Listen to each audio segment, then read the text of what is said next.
On va donc accepter tout le monde dans Time for the Planet.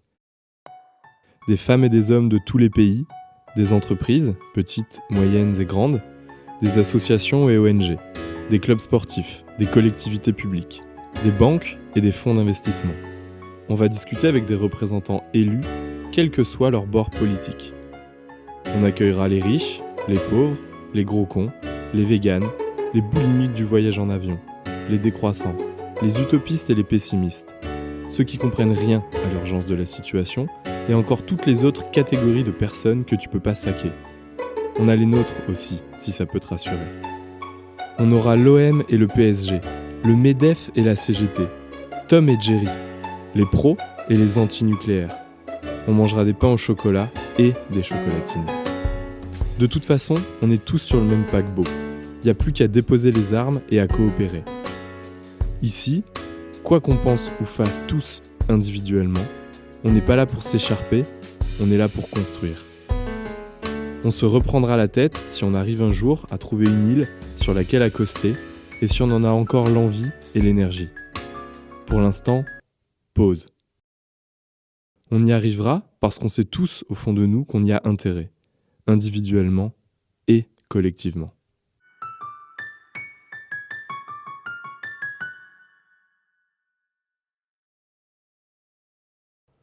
Bonsoir à tous, bienvenue dans cette émission exceptionnelle, l'émission À Poil, Time for the Planet se met à nu ce soir.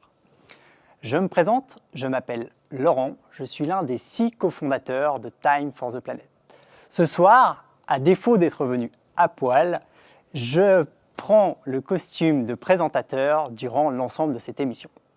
Je serai accompagné durant l'ensemble de la soirée par Mehdi, également cofondateur de Time for the Planet, en tant que chroniqueur spécial. Bonsoir Mehdi. Bonsoir, ravi d'être avec toi. Ce soir, on vous dit tout sur Time for the Planet, on vous montre tout. L'émission sera décomposée en 4 parties. La première partie sera sur la mission de Time for the Planet, son rôle. Qu'est-ce qui fait que Time for the Planet peut lutter à l'échelle mondiale contre le réchauffement climatique? En deuxième partie, nous irons découvrir la communauté de Time for the Planet, la fameuse galaxie de l'action. Qui la compose? Qu'est-ce que font les personnes qui sont au sein de cette communauté et comment elles s'organisent? En troisième partie, nous irons découvrir les innovations. Qui peut postuler pour envoyer une innovation à Time for the Planet? Comment faire? Comment elles sont évaluées? Par qui? Et surtout, sur quels critères? Et enfin, en dernière partie, nous aborderons la gouvernance. Qui peut décider d'investir dans telle ou telle innovation? Quel est le rôle du conseil de surveillance? Qui contrôle quoi? Comment?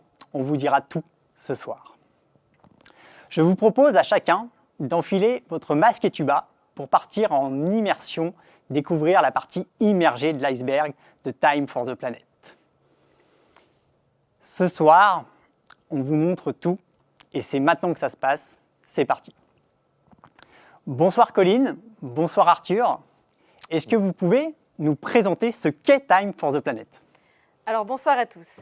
À l'initiative de Time for the Planet, on est 6 entrepreneurs et au cours des 10 dernières années, on a monté des boîtes dans pas mal de secteurs différents.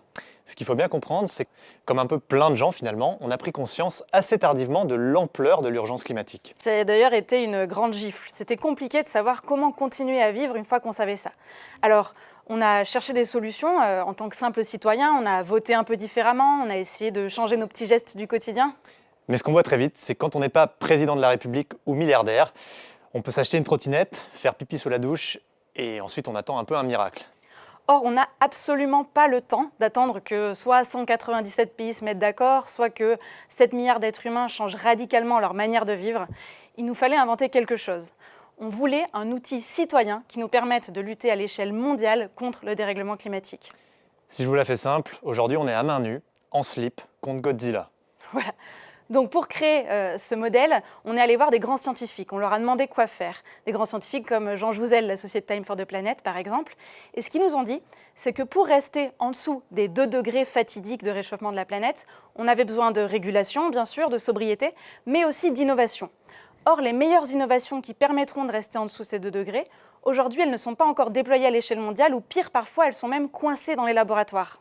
Et c'est exactement ça, Time for the Planet. Notre mission, c'est de détecter des innovations à impact contre les gaz à effet de serre qui peuvent changer la donne au niveau mondial et de les transformer en entreprises pour qu'elles puissent se déployer très largement, à très grande échelle, pour avoir un maximum d'impact. Donc, en une phrase seulement, Time for the Planet lève progressivement 1 milliard d'euros pour créer et financer 100 entreprises contre les gaz à effet de serre. Les gaz à effet de serre, vous savez, ce tout petit truc qu'on émet en milliards de tonnes chaque année dans l'atmosphère et qui sont en train de foutre, on peut le dire, un joyeux bordel. Alors, pour construire ce modèle Time for the Planet, on avait en gros 3 options. Soit on bazardait complètement le système économique et on faisait carrément la révolution. Mais on n'est clairement pas crédible en révolutionnaire. Non, pas trop. Soit on attendait le fameux monde d'après, le monde post-Covid. Mais il prend sacrément son temps, celui-là. Ouais. Donc du coup, on s'est dit qu'il fallait plutôt jouer sur le terrain économique tel qu'il est aujourd'hui, puisque c'est l'argent qui dirige le monde. Mais par contre, que pour aller beaucoup plus vite, on allait changer 5 règles fondamentales. Alors, la première règle qu'on a changée, c'est que Time for the Planet est une entreprise, c'est sûr, mais c'est une entreprise ouverte à tous. N'importe qui peut devenir actionnaire, c'est-à-dire copropriétaire du projet à nos côtés, à partir de 1 euro en 1 minute simplement sur notre site internet. Et on est déjà plus de 20 000 associés, plus de 2000 entreprises, des ONG, des collectivités territoriales. Et ce qui est important pour nous, c'est que ce n'est pas en s'opposant qu'on y arrivera, mais vraiment en collaborant à très grande échelle. Alors la deuxième règle qu'on a changée, c'est que Time for the Planet est une entreprise, mais à but non lucratif. Ce qui veut dire que les gens qui investissent dans Time for the Planet ne le font pas pour une performance financière, mais plutôt pour une performance purement environnementale. Attention, ce n'est pas un don. Quand vous investissez de l'argent dans Time for the Planet, vous n'allez pas gagner d'argent, vous n'allez pas vous enrichir. En revanche, tous les ans, vous allez obtenir la quantité de tonnes de gaz à effet de serre non émises ou captées grâce à votre investissement. La troisième règle qu'on change, c'est qu'on n'attend pas que les scientifiques, les innovateurs deviennent comme ça, d'un jour au lendemain, de super entrepreneurs. Pour qu'une innovation se déploie à très grande échelle, il faut qu'elle ait un très bon business model, un business model solide. C'est pour ça qu'on adjoint à chaque innovateur un entrepreneur aguerri dont c'est le métier. Et ensuite, on injecte jusqu'à 10 millions d'euros progressivement dans chacune de ces entreprises pour leur donner les moyens de leurs ambitions. La quatrième règle qu'on change, c'est l'open source. Alors, quand on crée une entreprise, il y a à peu près 1000 raisons qui peuvent se passer et qui font foirer l'entreprise. Or, sur le dérèglement climatique, on n'a pas le loisir de perdre. On doit absolument gagner à tous les coups. Et pour ça, il y a un ingrédient secret, c'est le partage. Time for the Planet va mettre en open source toutes les innovations. C'est-à-dire qu'on va ouvrir la propriété intellectuelle, la recette, gratuitement pour que n'importe qui, partout ailleurs sur la planète, puisse s'en emparer et copier-coller les entreprises de Time for the Planet. Ce qui fait qu'on ne crée pas 100 entreprises, mais 100 marchés mondiaux et l'impact de votre investissement est démultiplié. La cinquième et dernière règle qu'on a changée, c'est que Time for the Planet est une entreprise, mais c'est surtout un mouvement citoyen mondial. C'est une œuvre collective qui est composée de dizaines de milliers d'associés, et chaque associé peut s'emparer de cet objet qui est Time for the Planet, et le faire grandir. Et c'est ce que font déjà les plus de 3500 associés actifs au sein de notre galaxie de l'action, dont on va vous parler dans quelques minutes, et qui œuvrent tous les jours à accélérer cette belle aventure commune. Alors, où est-ce qu'on en est aujourd'hui, Time for the Planet ? Eh bien, en 1 an et 5 mois, on a rassemblé près de 4 millions d'euros, près de 20 000 associés et surtout un magnifique comité scientifique avec de grands scientifiques issus des meilleurs laboratoires qui valident à la fois la faisabilité et la pertinence de nos innovations. On a 3 objectifs pour cette année. D'abord, rassembler 10 millions d'euros, créer ensuite nos 3 premières entreprises et puis surtout préparer l'internationalisation du mouvement. Et c'est ce qu'on va vous expliquer, vous raconter ce soir en détail. J'espère que vous êtes prêts parce que c'est parti. Merci. Merci Colline, merci Arthur, qui sont également 2 cofondateurs de Time for the Planet. On a été rejoints en plateau par 3 invités ce soir. 3 invités qui sont tous les 3 dirigeants d'entreprise et qui soutiennent Time for the Planet. Bonsoir à vous 3, merci d'être venus. Je voulais commencer par toi, Alexandre. Est-ce que tu peux te présenter et nous dire ce qui t'a motivé finalement et ce qui t'a interpellé dans le modèle de Time for the Planet ? Alors, je crois qu'on enlève le masque, on a le droit. Exactement. Donc, je suis Alexandre Rolla, je suis directeur général de Allnest, qui est en fait un family office, c'est le terme à la mode pour dire qu'on est des investisseurs et à la fois des entrepreneurs dans tout un tas de secteurs d'activité, en l'occurrence le sport et l'innovation pour notre cas.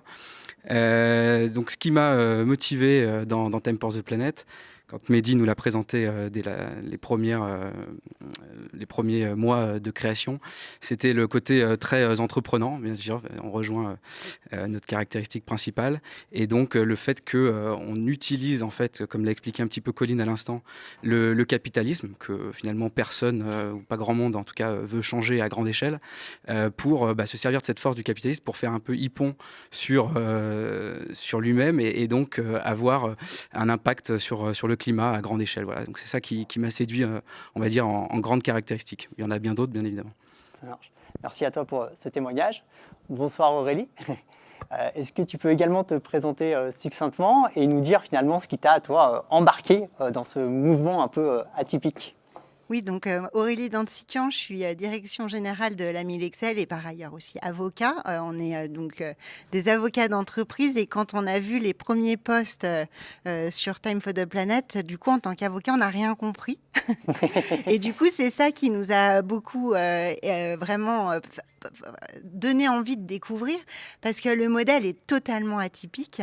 Il est atypique à deux niveaux parce qu'il a une vraie ambition mondiale et c'est ça, ça nous a particulièrement plu et j'y reviendrai. Mais le deuxième, c'est que en fait, c'est une entreprise à but non lucratif. Alors nous, ça n'existe pas en fait. Une entreprise, soit c'est à titre lucratif, soit c'est une association d'intérêt général ou d'utilité publique. Mais voilà, le modèle entre les deux n'existait pas. Et c'est vrai que c'est particulièrement intéressant de sortir complètement des sentiers battus. Donc ça, c'est vraiment intéressant. Et sur l'ambition qui est mondiale, ça nous a beaucoup parlé. Je me sens citoyenne du monde. J'ai la chance de beaucoup voyager, notamment dans mon métier.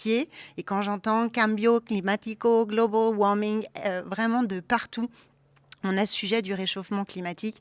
Et quand on entend qu'il y a une ambition mondiale d'essayer d'influer un peu là-dessus, on a envie d'y participer. Merci pour ce témoignage. Alors juste pour réagir aussi à l'aspect avocat et voir cette forme juridique qui sort un peu de nulle part, effectivement c'est vrai que des fois on est obligé de contourner un petit peu les règles et d'ailleurs la façon dont on a dû gérer ce sujet-là, parce qu'effectivement en droit français une société doit nécessairement être à but lucratif dans le sens où elle doit pas interdire complètement la répartition des dividendes. Par contre elle peut on a le droit de suspendre la répartition des dividendes à la survenance d'un événement. Et donc le parti pris qu'on a eu, c'est de dire, ok, alors Time for the Planet répartira du dividende lorsque la température à la surface du monde sera revenue à ce qu'elle était avant 1850, donc on va dire à l'ère pré-industrielle. Donc, bien sûr, ça n'a aucune chance d'arriver de notre vivant, mais ça permet en fait au moins de garder exactement l'objectif qu'on avait tout en essayant de coller à peu près à ce que le droit permet. Et puis après, on peut toujours rêver que le droit évolue, bien sûr, dans les années qui viennent, et je pense que ce sera le cas parce que le changement climatique nous met face à quelque chose qui nous dépasse tous et qui nécessite qu'on adapte tous les éléments de la société. Mais au final, vous y êtes arrivé, une distribution de dividendes conditionnelle. Donc ça marche. Exactement. Bonsoir Laurent.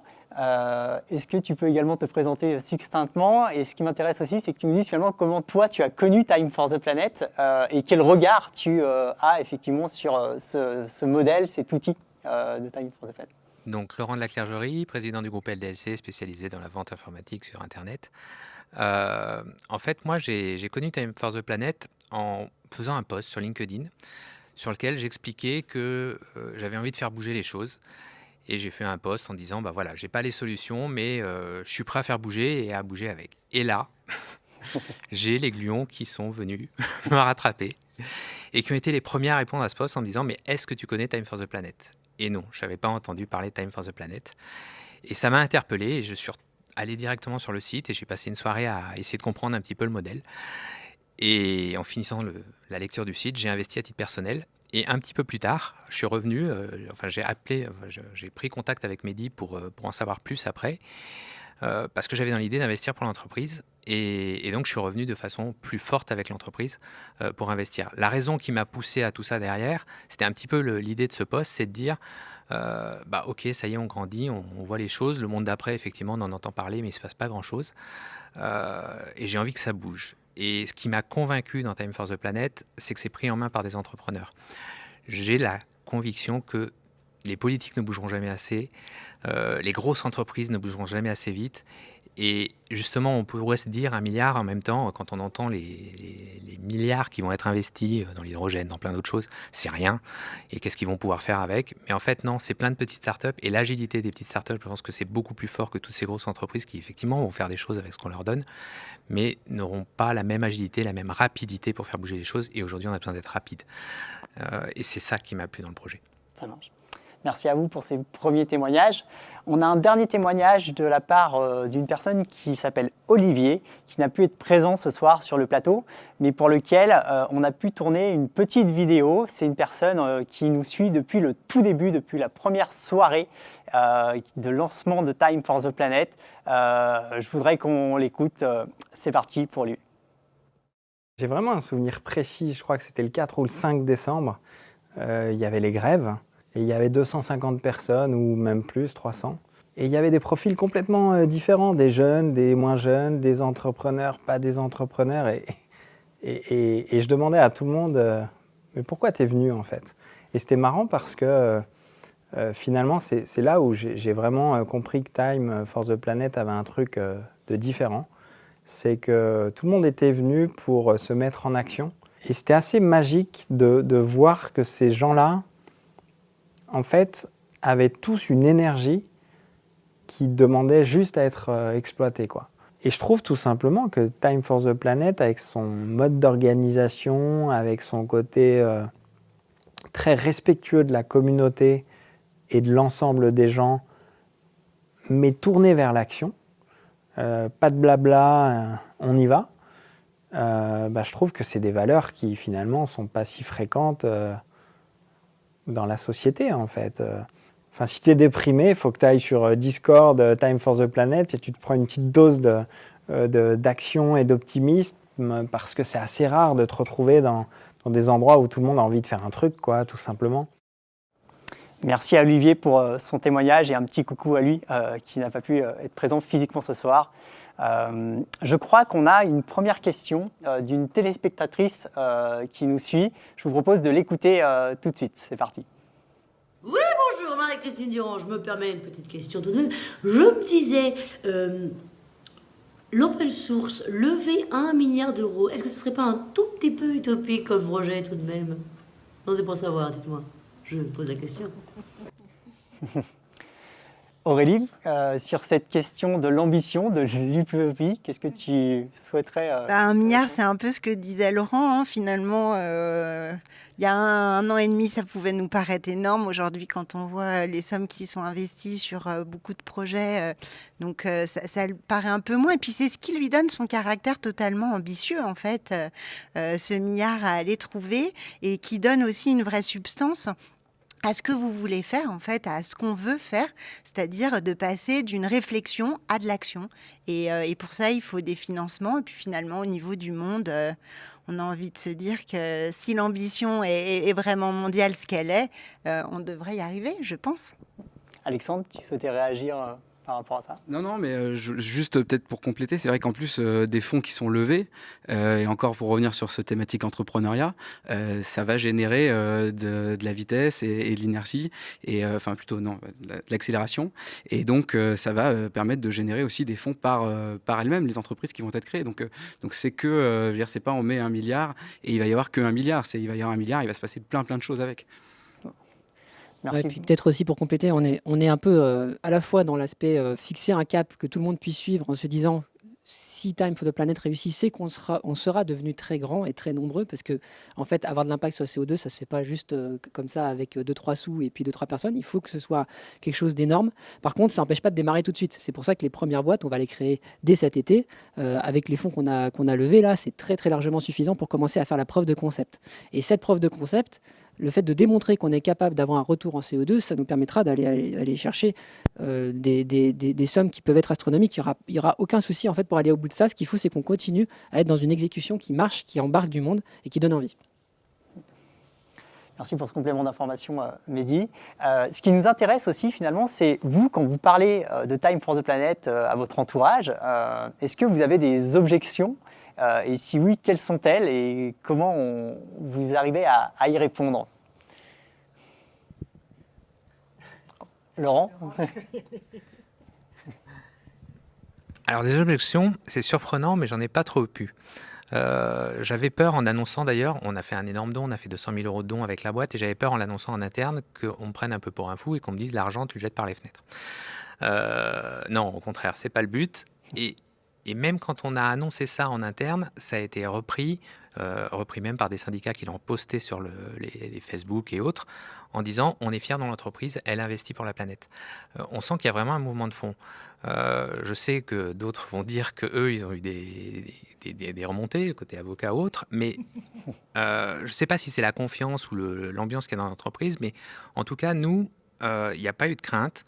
J'ai pas eu de crainte dans le sens. Et inversement, il y a plein de gens qui sont venus me dire j'ai investi, c'est génial ce truc, j'y vais. Mais vraiment sans question. Et je pense que l'effort qu'on a fait avec ce don et ce don conséquent a mis un sentiment de confiance dans les gens qui se disent bon, il n'est pas bête, s'il y allait, c'est quelque chose à faire. Et il y a quelque chose à faire. Donc, mais voilà, il n'y a pas eu de mon côté d'objection, même si effectivement, si on creuse dans sa tête, on s'en pose plein des questions. Et le premier soir, j'en ai eu. Ça marche. Aurélie, tu en avais quelques-unes? Oui, alors nous c'est vrai qu'en tant qu'avocat, il y a eu un peu au début sur quel est le tiroir de la commode dans laquelle on range Time for the Planet, parce que voilà, c'est une entreprise, on parle de business model, on parle de projets, on parle d'open source, on parle de plein de choses qui est dans des modèles économiques en fait, et en même temps, on parle pas de TRI mais de TRP. Je suppose qu'on en reparlera ce soir, et du coup, il y a eu des objections d'incompréhension. Une fois que ces incompréhensions ont été levées, il y a eu des objections sur l'utopie. Mais parce que je pense qu'on est un sujet qui est tellement complexe que du coup tout le monde met l'utopie derrière ce projet. Et en fait, finalement, Time y répond par le fait de rentrer dans l'action. Et je pense que c'est justement sur la troisième objection qui était de dire par rapport à l'ambition qui est lever 1 milliard, mais en fait on ne va pas attendre 1 milliard pour justement y aller, qui contribue justement à l'utopie. Et Mehdi, tu l'as justement rappelé, c'est qu'il y a un moment, les projets, il faut y aller. Et je pense que c'est effectivement ça qui démontre que l'utopie et que la nécessité d'y aller parce qu'on n'a pas le temps et on n'a pas le choix, il y a des réponses qui sont concrètement données en ce moment par Time for the Planet. Ça marche. Merci. Alexandre, toi, est-ce que de ton côté, tu en avais Oui, alors bien sûr, moi, avec Mehdi notamment, on a essayé d'aller chercher un petit peu des profils un petit peu comme le mien et d'aller convaincre d'autres family office d'investir. Donc, on a eu des questions assez financières et assez techniques. Mais sur l'open source, notamment, on a eu pas mal de challenges là-dessus. Et en fait, ce qu'on répond, c'est que c'est pas un vrai débat, en fait, l'open source que veut implanter Time for the Planet, parce que souvent, on l'oppose à une non-rentabilité économique. Mais en fait, non, c'est soit le projet Time for the Planet, qui a une innovation qui est validée par un comité scientifique de renom, marche avec l'entrepreneur qu'ils ont décidé d'implémenter, ou alors elle est reprise, parce que c'est une très bonne idée, au niveau mondial par d'autres entrepreneurs qui sont peut-être encore meilleurs et qui vont de toute façon permettre d'atteindre notre but qui est l'économie de CO2. Donc en fait, il n'y a pas de débat au niveau du modèle open source. Bon, voilà, après, il y a eu plein d'autres thématiques, mais petite anecdote, c'était marrant, parce qu'en entreprise familiale, je l'ai dit, il a fallu que j'explique à mon père qu'on allait investir dans Time for the Planet, et donc forcément c'est un modèle un peu particulier, donc il y avait pas mal de questions.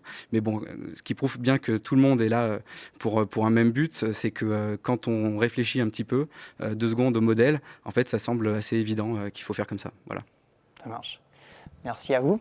Je crois qu'on a une nouvelle question de notre chère téléspectatrice. On l'écoute. Du coup, les entreprises qui investissent pour Time, c'est un peu de greenwashing, non? Pourquoi ils investissent dans Time for the Planet, sinon? Laurent, est-ce que tu veux prendre la main sur pour quelles raisons une entreprise investit dans Time for the Planet? Alors, il y en a peut-être qui le feront pour du greenwashing. Non, moi, en fait, c'était à titre perso, j'étais limité. Et c'était de dire, bon, puisque moi, je ne peux pas aller plus loin à titre perso, je vais investir au nom de l'entreprise, elle gagne de l'argent. Et si elle remet une petite part dans Time for the Planet, ce qui n'est pas énorme pour l'entreprise, ça aide à aller beaucoup plus vite. Bien sûr, atteindre 1 milliard, ce ne sera pas simple à coût de 1 euro. Il faudrait qu'1 milliard de personnes, donc 15% de la population y aille. Mais si les entreprises rentrent dans la boucle et investissent une part de leurs bénéfices dedans, ça ira beaucoup, beaucoup plus vite. Et je voulais montrer l'exemple en disant, regardez, on l'a fait, suivez ce mouvement-là. Et ce n'est pas une question d'image, il faut qu'il y ait un premier, un deuxième, un troisième, un quatrième. Il y en a 2000 aujourd'hui, j'ai entendu. Il en faut encore plus. Donc voilà, c'était dans ce but-là. Ça marche. Aurélie également, ton entreprise a investi dans Time for the Planet. Oui, alors on a la chance d'avoir un groupe qui s'appelle le groupe Solidaire avec 17 personnes très investies sur tous les projets en fait qui peuvent permettre de vivre autrement, vivre différemment, mieux coopérer dans sa communauté, que ce soit au niveau solidaire, mais aussi environnemental. Et ils ont eu à cœur de participer, de nous inciter à participer à Time for the Planet, et on les remercie vraiment pour ça. C'est donner du sens en fait quand même. On est tous avant tout, on est des entreprises, mais on est aussi des acteurs de nos civilisations, de nos pays, de nos communautés. Et en tant qu'acteur économique, en fait, on doit y participer. Et je pense que ça tient aujourd'hui à cœur à chaque citoyen de participer. Et si l'entreprise peut aussi y participer, moi, je pense qu'il faut y aller. Peut-être, je n'ai pas grand-chose à rajouter, mais juste dire que c'est un peu comme vous l'avez expliqué dans le texte au début. Time for the Planet, ce qui est bien, c'est que ce n'est pas culpabilisant. Donc même si vous venez faire du greenwashing, venez comme vous êtes, comme dans les restaurants américains qu'on connaît bien. Voilà. Exactement, donc il n'y a pas de frein. Pour compléter là, sur l'aspect greenwashing, c'est évidemment quelque chose qu'on a pensé dès le départ. Et donc en fait, il y a 2 gros points là-dessus. Le premier, c'est que Time for the Planet ne communique pas sur les entreprises qui investissent chez nous. On a une page LinkedIn qui est extrêmement suivie, donc on aurait la capacité à faire une pub vraiment énorme pour les entreprises qui investissent chez nous, mais on ne le fait pas et c'est expliqué dans tous nos documents de com. Mais ce qu'on a découvert et qu'on ne savait pas, c'est qu'en fait, personne ne nous le demande. On a dit des milliers d'entreprises actionnaires. Jamais une entreprise ne nous a demandé de communiquer. Même celles qui ont investi des centaines de milliers d'euros ne nous ont jamais demandé de communiquer sur ça. Je pense qu'il y a plein de raisons qui peuvent l'expliquer. Et une des raisons, c'est qu'il y a quand même un changement là qui s'est fait de mentalité qui fait qu'en fait, ça ne fonctionne plus, le greenwashing. Plus personne n'a envie de ça. Et peut-être un dernier point, c'est que le greenwashing, c'est aussi, à un moment donné, faire des dépenses ou en tout cas, mettre en place des actions qui sont censées être vertes, mais qui en fait n'ont pas d'impact. Ça fait partie, ça, du greenwashing. Le fait d'investir dans Time for the Planet, nous, s'il y a un truc qu'on peut garantir, c'est qu'on se lève le matin et on se couche le soir, Time for the Planet, et on le fait pour une raison, c'est investir dans des boîtes qui peuvent changer la donne sur le changement climatique. Et ça, c'est la garantie absolue qu'on peut donner que non, aucun euro qui a été mis dans Time for the Planet ne sera jamais du greenwashing. Merci à tous pour vos témoignages et pour votre regard de dirigeants d'entreprise sur le modèle de Time for the Planet. On va passer à la deuxième partie de l'émission et je vous propose une petite pause vidéo avant de nous rejoindre pour la deuxième partie sur la communauté. À tout de suite. What are your plans for 2050? I don't know if you know, but they say we'll all die. Not too hot? Let's change the plan. There are 2 opposing strategies, but both seem equally ineffective. Some want nothing to change, business as usual. Others say the great punishment has come. The end of the world is nigh. We're caught in between like... Let's turn the problem on its head. Did you know that business could avoid a climate cataclysm? Business, yes, not show business. Businesses. They shape the world we live in. If money decides everything, so let's play with economics, but with our own rules. We're out of time, so let's play the system at its own game.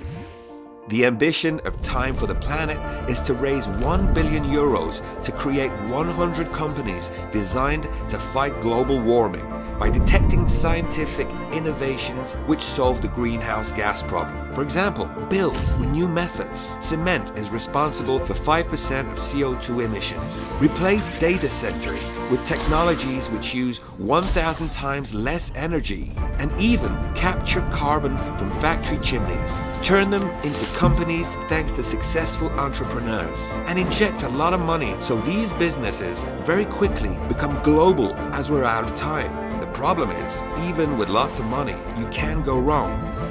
That's why there's a magic ingredient: open source. Time for the Planet will give its discoveries for free to the world so thousands of other businesses can copy them. Time for the Planet is one of the world's biggest crowdfunding projects. What's missing then? Well, just you. There are thousands of us. Let's be millions. On Time for the Planet's website, become co-owner of an extraordinary project. Since nobody will save us, let's save ourselves. For that, we'll need strength, your strength. The greatest adventure in our history awaits you. So, share this video. Thank you.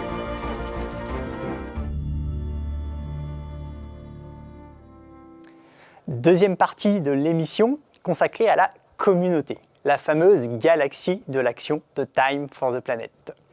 Qui la compose? Qu'est-ce que les acteurs de cette communauté font au quotidien? Comment elle est organisée? Bonsoir Nicolas. Salut Laurent. Tu es l'un des cofondateurs de Time for the Planet. Peux-tu nous expliquer le fonctionnement de la communauté de Time for the Planet? Bien sûr Laurent, je m'en occupe. Déjà, tout d'abord, il faut savoir qu'à la base, on ne savait pas du tout qu'on aurait une communauté. On ne s'était pas imaginé cette organisation. L'entrepreneuriat, c'est un petit peu ça, c'est tu pars bien en tête dans une direction, et puis au fur et à mesure du parcours, il se passe des choses et tu te réadaptes.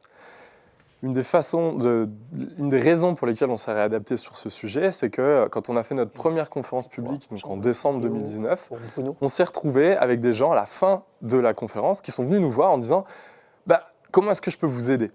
Alors nous, on était super surpris, touchés, flattés qu'il y ait des gens qui veulent nous aider. Donc on leur a dit vas-y, viens, et puis on verra bien.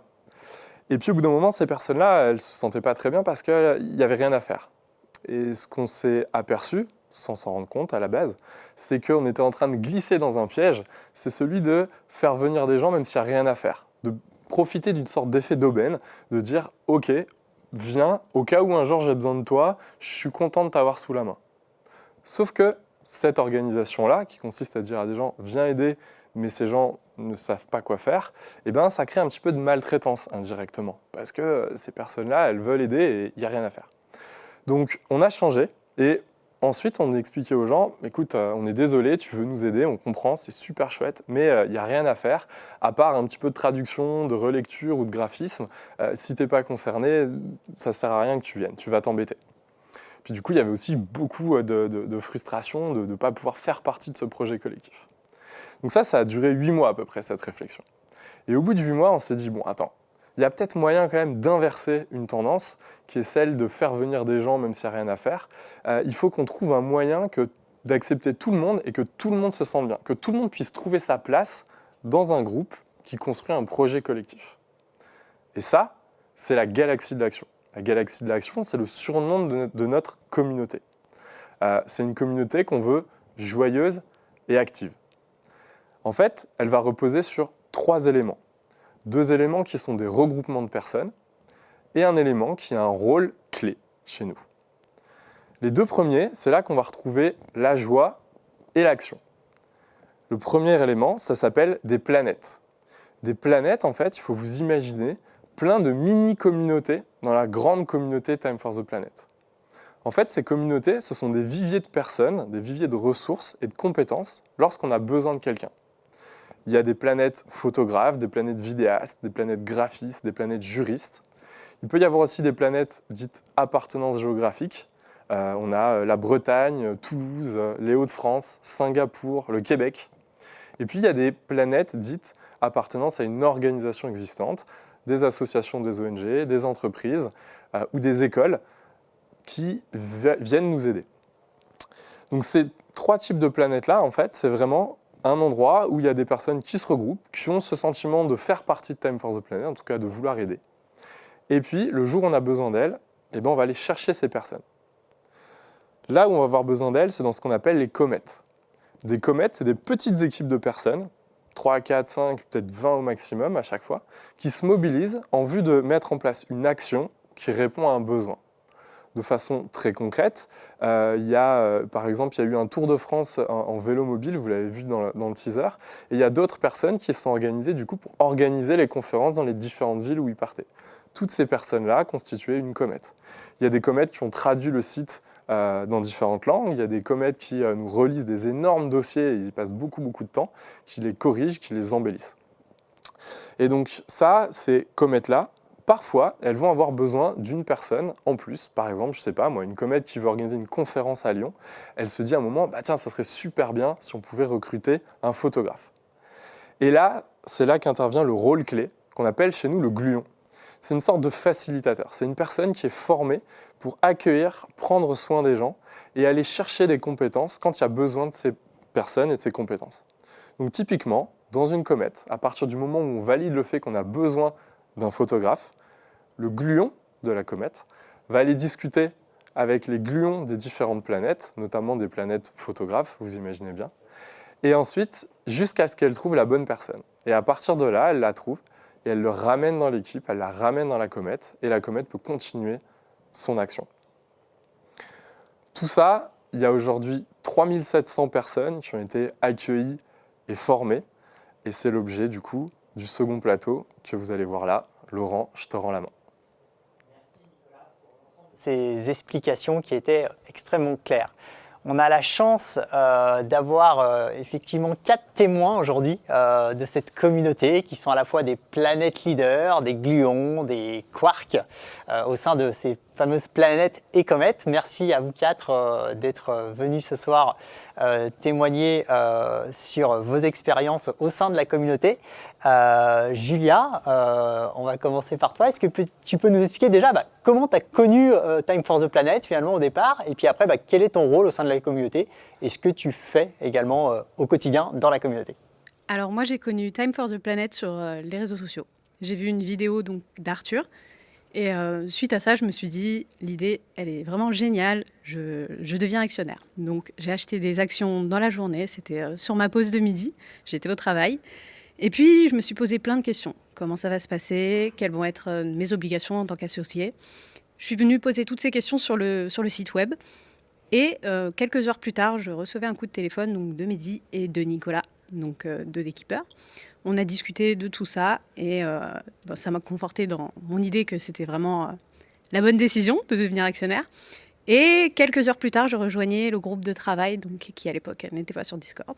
Et voilà, en une journée, tout s'est déroulé et voilà. Quel est ton rôle aujourd'hui au sein de la communauté? Alors aujourd'hui, je fais plusieurs choses. J'ai pris en premier avec Elsa, du coup, qui est ici aussi, le rôle de répondre aux questions que les gens nous posent sur le site web.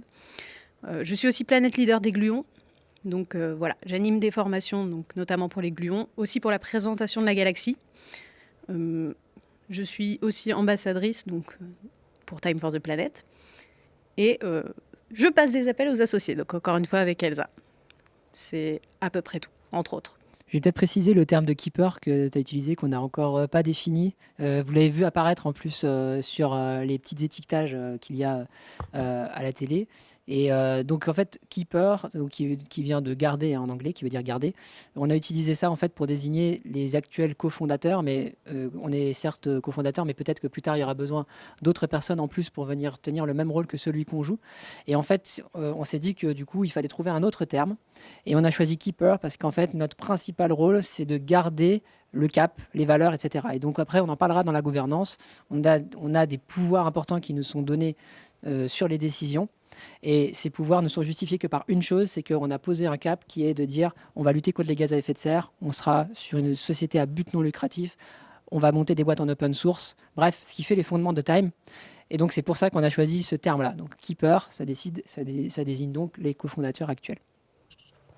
Merci Julia pour ce premier témoignage. François, bonsoir. Est-ce que tu peux nous dire, effectivement, toi, comment aussi tu as connu Time for the Planet? Je crois que c'est un petit peu particulier pour ton cas, et puis ton rôle au sein de la communauté. Alors moi, c'est plus par affinité parce que je connais plusieurs des cofondateurs, des keepers. Donc je suis venu un peu par le bouche à oreille, un bouche à oreille particulier, mais finalement, ce bouche à oreille, il fonctionne avec beaucoup de membres de la communauté. Et j'ai rejoint un peu le train en route et quand il y a eu besoin d'organiser, structurer la traduction du site dans plusieurs langues, en fait, voilà, je me suis investi là-dedans et donc je suis planète leader de la planète de traduction. Ton quotidien, si tu peux le détailler au sein de la communauté, c'est quoi? C'est des interactions? Qu'est-ce que tu fais? Comment? Alors en fait, il y a un peu deux grands champs. En fait, le premier, c'est structurer, organiser, donc communiquer avec toutes les personnes de la planète et notamment toutes les comètes qui sont en cours et qui traduisent le site chaque jour. Donc il faut être assez réactif parce qu'il y a pas mal de questions, il y a pas mal d'interrogations, soit des choses qu'on m'a déjà posées par le passé, soit des choses qui sont nouvelles. Donc il faut que je me renseigne auprès des keepers pour savoir quelles sont les réponses aussi à donner parce que j'ai pas toujours toutes les réponses. Mais il y a aussi beaucoup de liens avec les autres planètes, les autres comètes, parce qu'on a besoin d'aller chercher des ressources ailleurs, chez les correcteurs, parfois chez les keepers aussi. Voilà, et puis aussi sur des questions scientifiques, voilà, parce que les termes en fait utilisés par Time sur le site internet sont très précis et forcément dans les autres langues on n'a pas toujours du mot à mot et donc il faut connaître l'essence même du mot, que veut-il dire, pourquoi il est utilisé comme ça, et ça on le cherche forcément à l'extérieur de notre planète à nous, des traducteurs, donc voilà, c'est un peu tout ça. Merci à toi. Bonsoir Elsa. Tu as fait partie également des premières personnes qui ont rejoint la communauté. Est-ce que tu peux nous expliquer effectivement comment tu as connu un peu Time for the Planet pour ta part et puis finalement comment aujourd'hui tu interagis dans cette communauté? Oui, alors moi j'ai connu Time comme Julia sur les réseaux sociaux, sur Instagram. Une amie à moi avait partagé la première vidéo d'Arthur qui expliquait bien le projet. Et ce qui m'a intéressée, c'était que c'était pas une vidéo de sensibilisation comme on pouvait voir, c'était une solution qu'on nous apportait et à laquelle on nous proposait de participer, quoi. Du coup, j'ai trouvé ça intéressant et j'ai voulu faire partie. Du coup, j'ai acheté quelques actions. Et après, assez vite, Time cherchait à organiser des conférences un peu partout en France. Et du coup, j'ai envoyé un message pour aider à organiser celle sur Toulouse. Et puis, elle ne s'est pas faite à cause de la situation sanitaire. Mais je suis restée sur les groupes et après sur le Discord. Donc, et puis voilà. Et maintenant, sur le Discord, je suis Gluon de la planète Toulouse. Et rôle Planète Leader et rôle mémoire donc, du Care Center qui appelle les nouveaux associés. Et puis voilà, j'y passe pas mal de temps, je forme et j'explique comment ça se passe à ceux qui veulent participer. J'essaye de motiver tout le monde et qu'on ait une certaine continuité dans les appels, donc c'est sympa. Tu peux nous préciser effectivement le rôle du Care Center dans ce quotidien? C'est quoi son objectif et sa mission? Ouais, alors le Care Center, c'est fait pour appeler donc, les nouveaux associés, échanger avec eux sur Time, répondre aux certaines petites questions qu'ils auraient peut-être juste après leur achat ou les dernières interrogations qu'ils auraient. Et c'est assez sympa. On essaye vraiment de créer un lien, en fait, comme le fait Time tout le temps au quotidien. Mais là, c'est assez direct. Et le fait que ce soit d'actionnaire à actionnaire, on a l'impression que ça conforte dans l'idée de cette communauté, quoi. Pour la petite histoire, j'ai su que ma maman était devenue actionnaire parce qu'elle m'a dit « Il y a quelqu'un de Time for the Planet qui m'a appelé c'est grâce au Care Center. » Donc, non, mais le Care Center, c'est un des trucs les plus incroyables parce qu'en fait, il y a vraiment des centaines de personnes qui deviennent actionnaires chaque jour. Hein. Ça peut être plus de 100 par jour. Donc, ça fait vraiment du volume et ça tient et ça marche. Et ça crée vraiment un sentiment de proximité qui est très fort, quoi.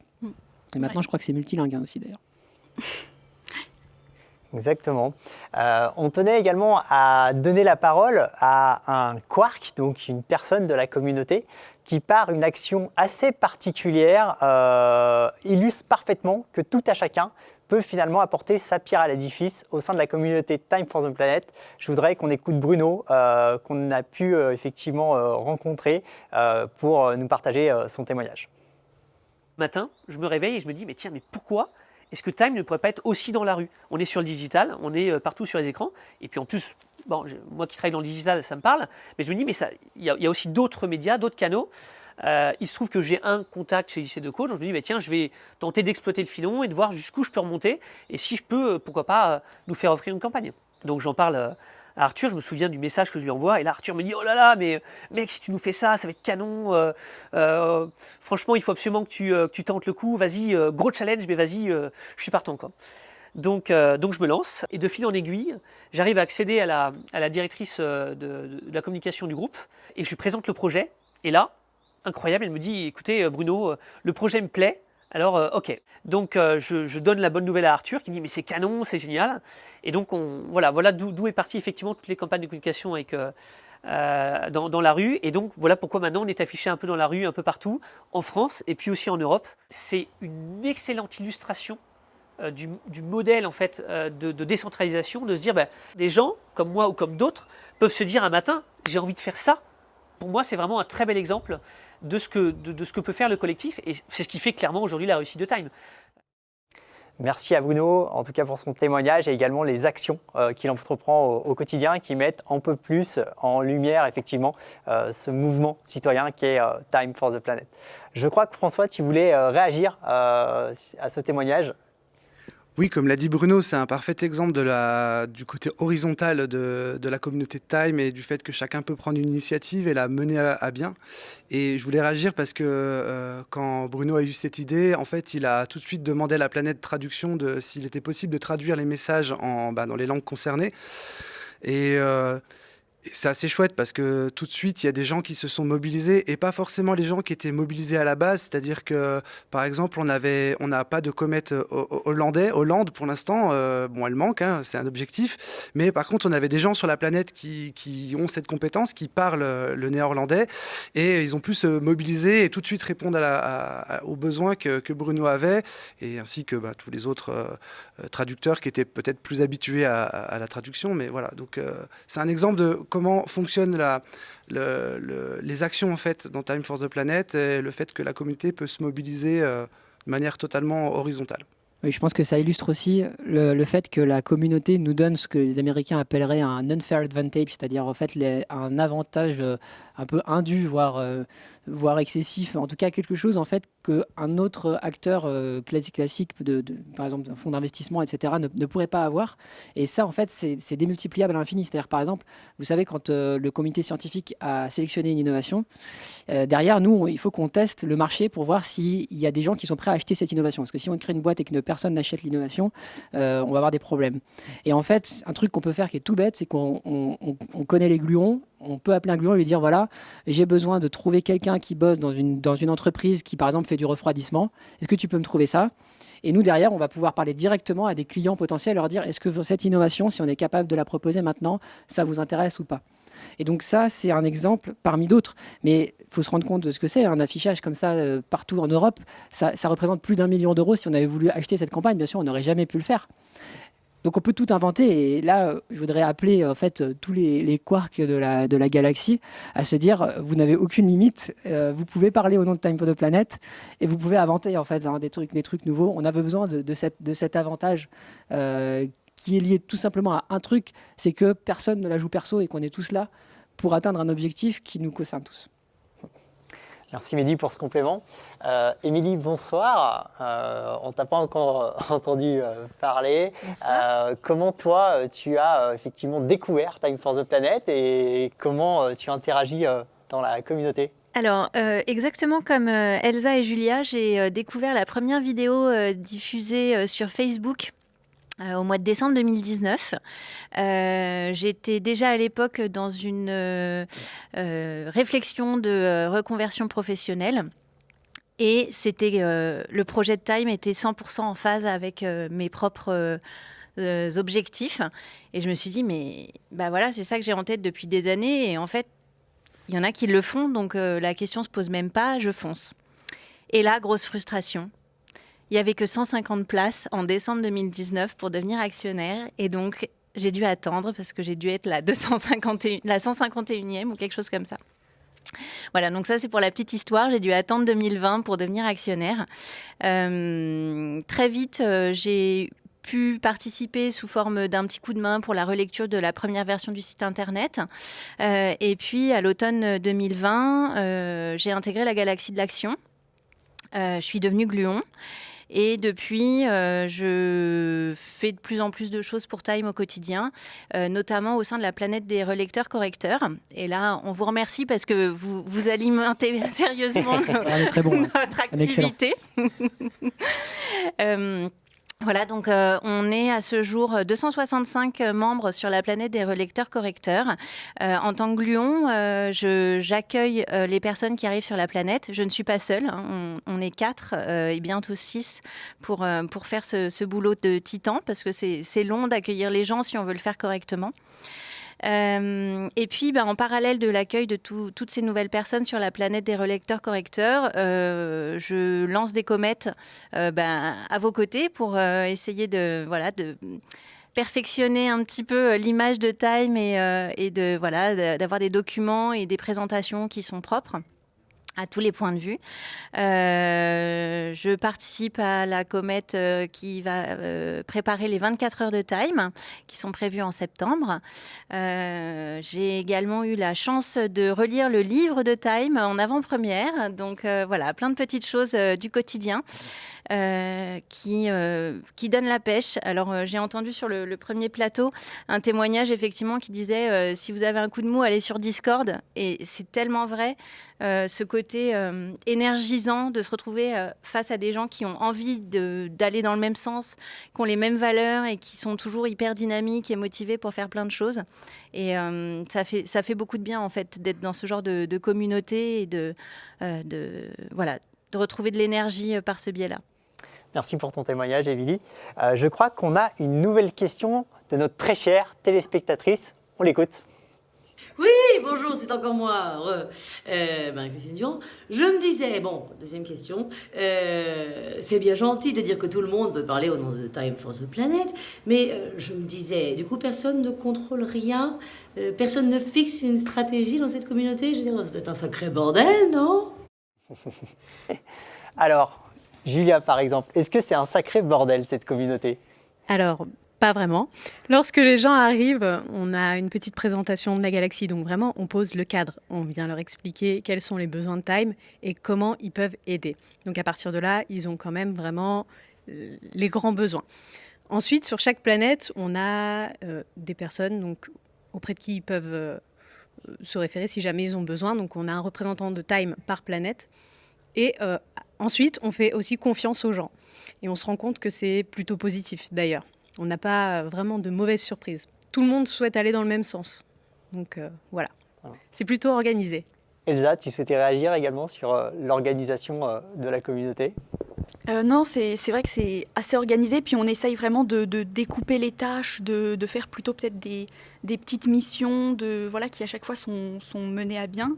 Et puis on a une phrase très importante à Time pour préparer tout ça qui est « Quel est le besoin ?» C'est une question qu'on pose tout le temps pour être sûr de bien répondre et de bien faire ce qu'il faut, ce dont on a besoin. Et au final, ça nous aide pas mal à faire ça, puis c'est super encourageant, ça donne envie de travailler parce que moi ce qui me marque quand je fais des missions, quand j'aide, quand je participe, c'est à quel point on est remercié et c'est toujours très agréable parce que à chaque fois sur le Discord, il y a 3000 personnes et il y a beaucoup de personnes qui remercient dès qu'on dit on a fini ça, on a fini telle relecture, telle traduction, on sent qu'on a participé et que les gens le voient et c'est agréable, au final ça motive et du coup quand on s'inscrit ou quand on dit qu'on va faire quelque chose, on le fait jusqu'au bout et ça se passe plutôt très bien. Ça marche, super. Quand vous parlez tout à chacun de Time for the Planet dans votre entourage, quelles sont les réactions que vous rencontrez? Est-ce que vous avez effectivement des objections? Et si oui, lesquelles? Quels ont été effectivement les échanges que vous avez pu avoir et retours sur Time for the Planet? Alors moi de mon côté c'est plutôt des objections, oui. J'ai peu d'enthousiasme en tout cas à prime abord, souvent de la suspicion en fait, plus que des objections. On l'a cité, c'est qui c'est ces types, est-ce qu'on est vraiment sûr que ça va aboutir à quelque chose oui, mais j'investis de l'argent, mais du coup, je gagne rien. En fait, sur chacune de ces questions, on peut apporter une réponse. Je pense qu'il y a eu déjà pas mal de réponses jusqu'à maintenant. Et en fait, je pense qu'on essaie de faire un peu comme Time fait, c'est-à-dire de la pédagogie, d'expliquer, réexpliquer d'une autre manière, montrer aussi. Le site est super bien fait, donc c'est aussi un bon appui pour ça. Et nous, au sein de la communauté, en fait, on a des aides, on a des outils pour ça. En fait, on a même des formations, si on veut pitcher Time pour expliquer voilà, le projet, d'où ça vient et quel est le but. Émilie, de ton côté, est-ce que tu en rencontres également ? Alors, moi, j'ai rencontré peu d'objections autour de moi. Dans l'ensemble, les gens me répondent plutôt ah ben, tu dois être comme un poisson dans l'eau là-dedans parce que c'est tellement en phase avec tes valeurs. Le seul petit bémol, c'est potentiellement peut-être mes enfants et mon conjoint qui trouvent que je passe un peu trop de temps sur Discord. Mais quand on se sent bien dans un endroit, on a toujours envie d'y retourner, en fait. Est-ce qu'il faut qu'on mette en place des systèmes de désintoxication pour Discord ? Alors, il se trouve qu'effectivement, il y a un petit groupe d'addicts à Discord qui s'est autonommé l'ADA, l'association des Discordoliques anonymes. Donc, merci Mehdi de me permettre de présenter ce groupe. Ils seront très fiers qu'on parle de ce soir, effectivement. Et non, mais en fait, ils acceptent assez bien leur addiction et ils font avec. Ça marche. C'est parfait dans ce cas. Merci à vous pour ces réactions. Je crois qu'on a encore une question de notre très chère téléspectatrice. On l'écoute. Oui, c'est encore moi. Je me disais, c'est bien, hein, à but non lucratif, mais du coup, comment on paye les gens si c'est à but non lucratif? Non, c'est une question. Alors, comment on paye les gens si c'est à but non lucratif, Elsa? Alors, à but non lucratif, ça ne veut pas dire qu'on ne paye pas les gens, ça veut dire que les bénéfices ne sont pas reversés aux actionnaires. Et voilà, donc les gens sont payés. Après, Time a une certaine politique et c'est celle que ceux qui ont le plus de responsabilités ne seront pas payés plus de 4 fois le SMIC, il me semble que ça a été décidé. Donc voilà, mais tous ceux qui seront embauchés dans les entreprises recevront un salaire pour leur travail. Ça marche. Tu voulais préciser un point, Amélie? Ouais, pour compléter un peu la réponse, donc c'est exactement ça, effectivement, pour l'aspect répartition des dividendes auprès des actionnaires. Quand j'achète des actions, en échange, je ne gagnerai pas d'argent avec ça. Je gagnerai du retour en CO2, non émis ou capté. Mais par contre, Time for the Planet, pour se développer, va avoir besoin de recruter des salariés. Actuellement, il y a un salarié, Hugo, qui s'occupe de tous les aspects vidéo chez Time for the Planet. Les keepers ne sont pas payés. Nous, on sera payés sur acceptation de l'Assemblée Générale et on ne demandera pas à être rémunéré tant qu'on n'aura pas levé 10 millions d'euros. Donc tant que Time for the Planet n'aura pas rassemblé 10 millions d'euros, on ne demandera pas ça. Et effectivement, on a plafonné statutairement nos salaires. Et après, dernière chose, quand on va créer des entreprises, dans chaque entreprise, il y aura bien sûr des salariés. Et le but, c'est qu'il y en ait des centaines, des milliers. Ça veut dire qu'on aura vraiment réussi des belles choses. Et là, par contre, il n'y a pas de salaire capé. On fera en sorte qu'il n'y ait pas des salaires délirants. Mais par contre, s'il y a vraiment besoin d'aller chercher une compétence très particulière d'un expert qui est unique au monde et qui doit être payé un salaire beaucoup plus important que 4 fois le SMIC, on ne dira pas non. Parce qu'en fait, notre objectif, c'est les gaz à effet de serre. Et donc, s'il faut en passer par là, on le fera. Et toutes les boîtes qu'on crée doivent être rentables. Ça veut dire que chaque année, une fois qu'elles se seront développées, pas au tout début, mais quand elles seront devenues grandes, il faudra qu'elles gagnent de l'argent. Parce que cet argent remontera à Time for the Planet pour créer des nouvelles entreprises, qui nous permettra de continuer notre action sans être obligé de tout le temps lever de l'argent auprès d'actionnaires. Donc, on est entièrement inclus dans le système économique tel qu'il est. Ça marche. Merci pour cette précision. Je vous propose, vous avez parlé beaucoup de Discord, cet espace de communication effectivement de la galaxie. Je vous propose qu'on le découvre en images pour nos téléspectateurs qui ne le connaissent certainement pas. Bonjour tout le monde, on vous parlait de la galaxie de l'action, c'est-à-dire la communauté des membres actifs et joyeux de Time for the Planet. Je vais vous présenter les principaux outils qu'ils utilisent pour s'organiser au quotidien. Le premier outil, c'est un serveur Discord, c'est-à-dire un système de chat écrit et de chat vocaux pour communiquer, tout simplement. Ce que vous voyez ici, c'est que chaque planète et la plupart des comètes ont leur propre salon de discussion. Par exemple, ici, on peut parler de tout et beaucoup d'annonces sont faites en exclusivité. Ici par contre, c'est le salon de discussion de la planète des correcteurs. Ça discute grammaire, orthographe et également de private jokes autour de coups de fouet pour les keepers qui font des fautes. Enfin, vous avez également aussi certaines comètes qui utilisent Discord pour s'organiser, comme ici le fameux Care Center qui est chargé d'appeler les nouveaux actionnaires pour leur souhaiter la bienvenue et répondre à leurs questions. Bien sûr, comme il faut apéroiser la lutte contre le dérèglement climatique, il y a également des parties où on peut se détendre, comme l'espace blind test et le coin où ça bosse pas. Il y a également deux autres espaces qui servent cette fois à des choses complètement différentes. On voit ici l'espace Galaxy et l'application Time for the Planet. Ces deux lieux ont pour objectif d'informer les actionnaires de Time for the Planet en temps réel. On y retrouve le nombre d'actionnaires quotidiens et mensuels, les villes et les pays dont ils sont issus, les événements à venir, mais surtout les fameux reportings mensuels composés de la vidéo d'Arthur et des slides présentant les principales réalisations de chaque mois. Attention, il se dit que certains membres y sont devenus accros. Voilà, vous avez pu découvrir effectivement cet endroit qui réunit l'ensemble des échanges de la communauté Time for the Planet, notre chère galaxie de l'action. Merci à tous d'avoir participé à ce deuxième plateau sur la communauté et merci à l'ensemble de la communauté, à l'ensemble des quarks, des gluons, des planètes leaders, des mémoires qui apportent chacun la pierre à l'édifice de Time for the Planet qui grandit de jour en jour. Donc merci à ces plus de 3000, bientôt 4000 personnes qui ont rejoint cette galaxie.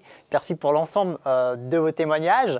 On va effectivement faire une courte pause avant de retrouver la troisième partie sur les innovations. Une courte pause également orientée sur le collectif, sur un sport collectif qu'on affectionne tout particulièrement. Je vous laisse regarder en images. Je m'appelle Clément Castet, je suis joueur au Stade Toulousain Rugby et j'ai convaincu 53 personnes de rejoindre Time for the Planet. 53 personnes, c'est incroyable, mais comment tu fais ça? T'as un secret? Toi là, t'es associé? Associé? Venez les gars!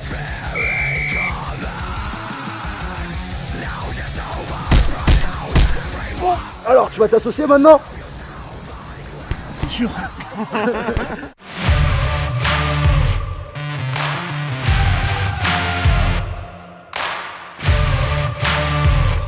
Tu vois, c'est pas difficile. Bonjour à tous, voilà, je viens de découvrir Time for the Planet. J'ai des frissons. Non, c'est fou, c'est dingue, c'est incroyable. Je connaissais la force de l'équipe pour avoir pratiqué un petit peu. Vous avez une grande équipe et je vais venir la rejoindre très très vite parce que oui, on a besoin d'être tous concernés et on a tous quelque chose à apporter. Et notre différence et notre force et notre union fera qu'on réussira des grandes choses. Donc bravo pour ce que vous faites. Continuez d'être engagé, continuez d'être motivé, continuez d'être positif surtout parce qu'on parle de sujets compliqués mais il faut être positif pour les résoudre. Donc voilà, bravo, à bientôt, on se revoit, j'adore, c'est génial. Troisième partie sur les innovations. Qui peut proposer une innovation à Time for the Planet? Qui les évalue? Comment et selon quels critères? On va découvrir tout ça dans cette troisième partie. Bonsoir Denis. Bonsoir Laurent. Tu es l'un des 6 cofondateurs également de Time for the Planet, et 6 keepers. Est-ce que tu peux nous en dire plus sur le processus d'évaluation de ces innovations? Bien sûr, avec plaisir. Déjà, quels sont les types d'innovations qu'on cherche chez Time for the Planet? On cherche des innovations à impact, vous l'avez compris, mais un impact direct sur les gaz à effet de serre, c'est-à-dire qui va permettre de réduire les émissions ou également de capter directement les gaz à effet de serre. Un deuxième élément, c'est un impact massif. Et pour ça, on va s'intéresser aux innovations qui sont déployables à l'échelle mondiale. Mais des innovations qui peuvent être technologiques, mais pas forcément. On s'intéresse à la fois à du high-tech, du low-tech et même du no-tech. Une innovation de business model, par exemple, tant qu'elle permet d'avoir un impact sur les gaz à effet de serre, peut tout à fait être très intéressante pour Time for the Planet. Du coup, sur quoi faut-il agir maintenant avec ces innovations? C'est bien beau d'avoir ces innovations, mais comment les flèche-t-on? Là-dessus, on s'est basé sur les rapports scientifiques, notamment ceux du GIEC, pour construire une grille de 20 problématiques majeures à résoudre pour lutter contre le réchauffement climatique. Ces 20 problématiques, c'est simple. Elles se résument en 5 secteurs majeurs émetteurs de gaz à effet de serre, l'énergie, l'industrie, le bâtiment, les transports et l'agriculture, et on a identifié 4 leviers d'action sur lesquels agir avec Time for the Planet. Le premier, le développement d'alternatives non émettrices de gaz à effet de serre. Le second, c'est l'amélioration de l'efficacité énergétique des procédés, des processus. Le troisième levier d'action, c'est la sobriété, qui permet de réduire l'ensemble des émissions sur toute une chaîne de valeur. Et enfin, le quatrième, la captation directe des gaz à effet de serre. Maintenant, comment on trouve ces innovations et comment on les propose ? Ça se fait directement en ligne, rien de plus simple, et vous pouvez tous proposer des innovations à Time for the Planet directement sur notre site internet. Que vous soyez scientifique dans un laboratoire de recherche, innovateur ou start-upper avec déjà une entreprise lancée. Maintenant, comment on les évalue et on les sélectionne ? Pour ça, c'est simple. On a mis en place un processus en 4 étapes et également 6 critères de sélection. Les étapes sont les suivantes. Première phase, on va présélectionner les innovations avec le plus fort potentiel d'impact en termes de gaz à effet de serre. Pour ça, on va s'appuyer sur la communauté. Deuxième étape, les innovations présélectionnées, on va les analyser d'un point de vue technique, d'un point de vue scientifique, grâce à notre comité scientifique. Celles qui passent cette étape-là, on s'intéresse aux aspects marché. Parce qu'une innovation, c'est bien une solution technique, mais également un potentiel économique pour pouvoir se déployer. Et enfin, dernière étape, la décision finale se fait en assemblée générale avec l'ensemble de nos associés. Maintenant, en parallèle de ce processus, 6 critères vont être systématiquement étudiés. Le premier, vous l'avez compris, l'impact en termes de gaz à effet de serre. C'est clair, notre critère numéro 1. Mais pas seulement. On va s'intéresser également aux externalités, c'est-à-dire aux impacts positifs ou négatifs sur d'autres aspects, typiquement sur la biodiversité, sur les stocks de ressources naturelles ou encore sur les inégalités sociales. Le troisième critère, c'est la faisabilité technique de l'innovation. Est-ce que réellement, c'est une solution industrialisable, réellement, à l'échelle internationale ? Le quatrième critère fait clairement écho à l'open source, c'est la réplicabilité de la solution. En synthèse, est-ce qu'on peut copier-coller la solution et la déployer partout dans le monde ?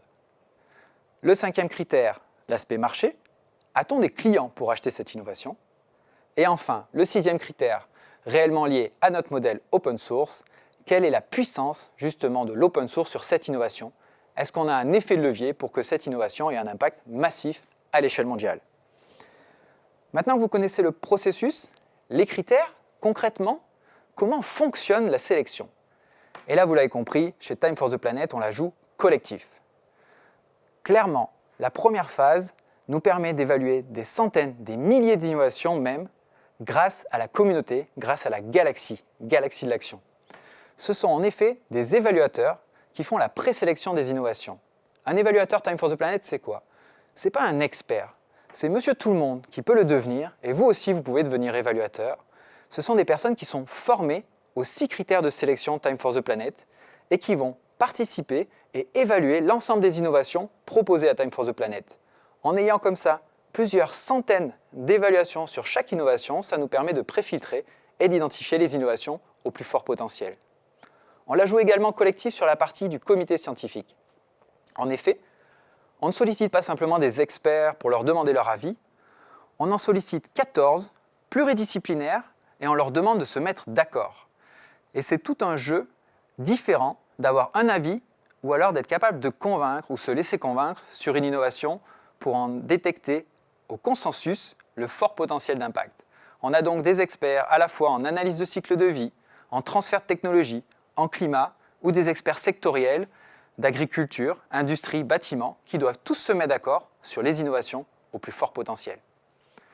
Vous l'avez compris donc, on la joue collectif sur cette sélection des innovations et vous aussi, vous pouvez la rejoindre.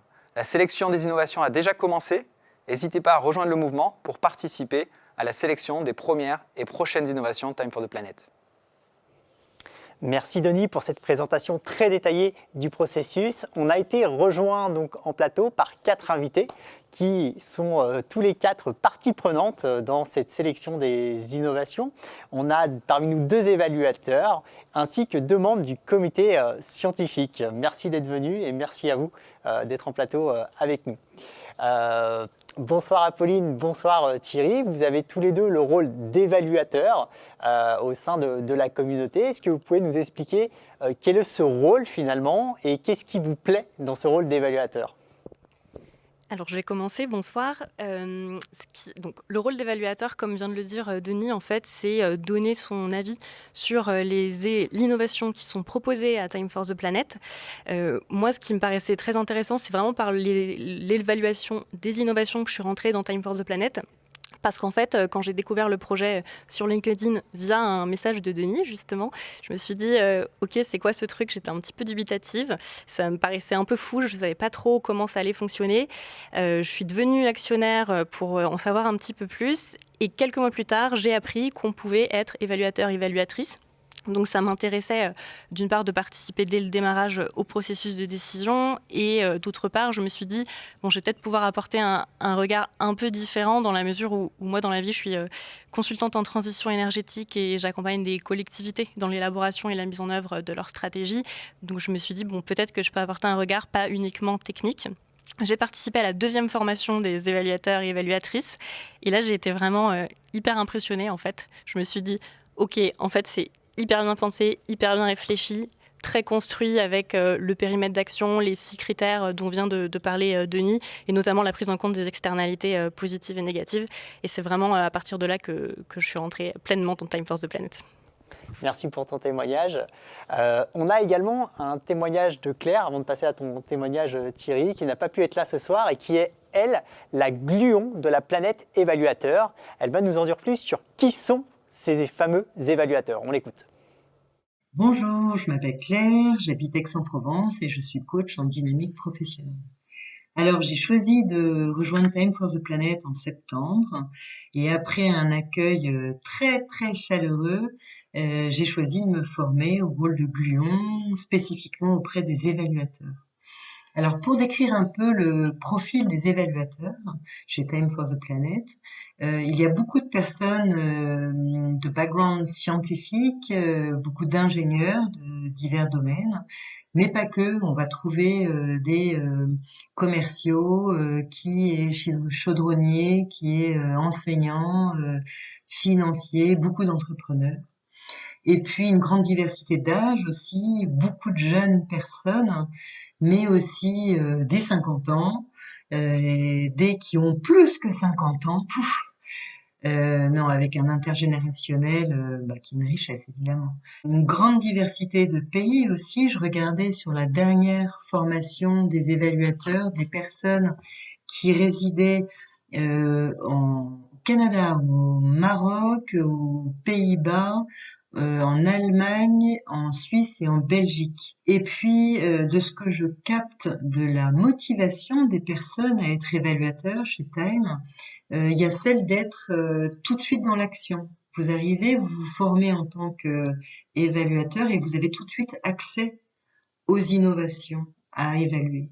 Et donc, vous participez à l'émergence d'innovations qui, pour certaines, seront développées au niveau mondial demain.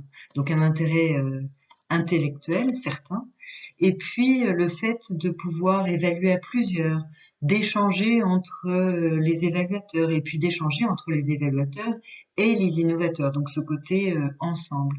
Et puis le côté donc de vivre une expérience d'intelligence collective qui, me semble-t-il, pour tout associé de Time for the Planet, est très réjouissant. Voilà, je vous dis à bientôt, j'espère. Merci à Claire pour ton témoignage et merci pour ce rôle de gluon que tu tiens à merveille au sein de cette planète. Bonsoir Thierry.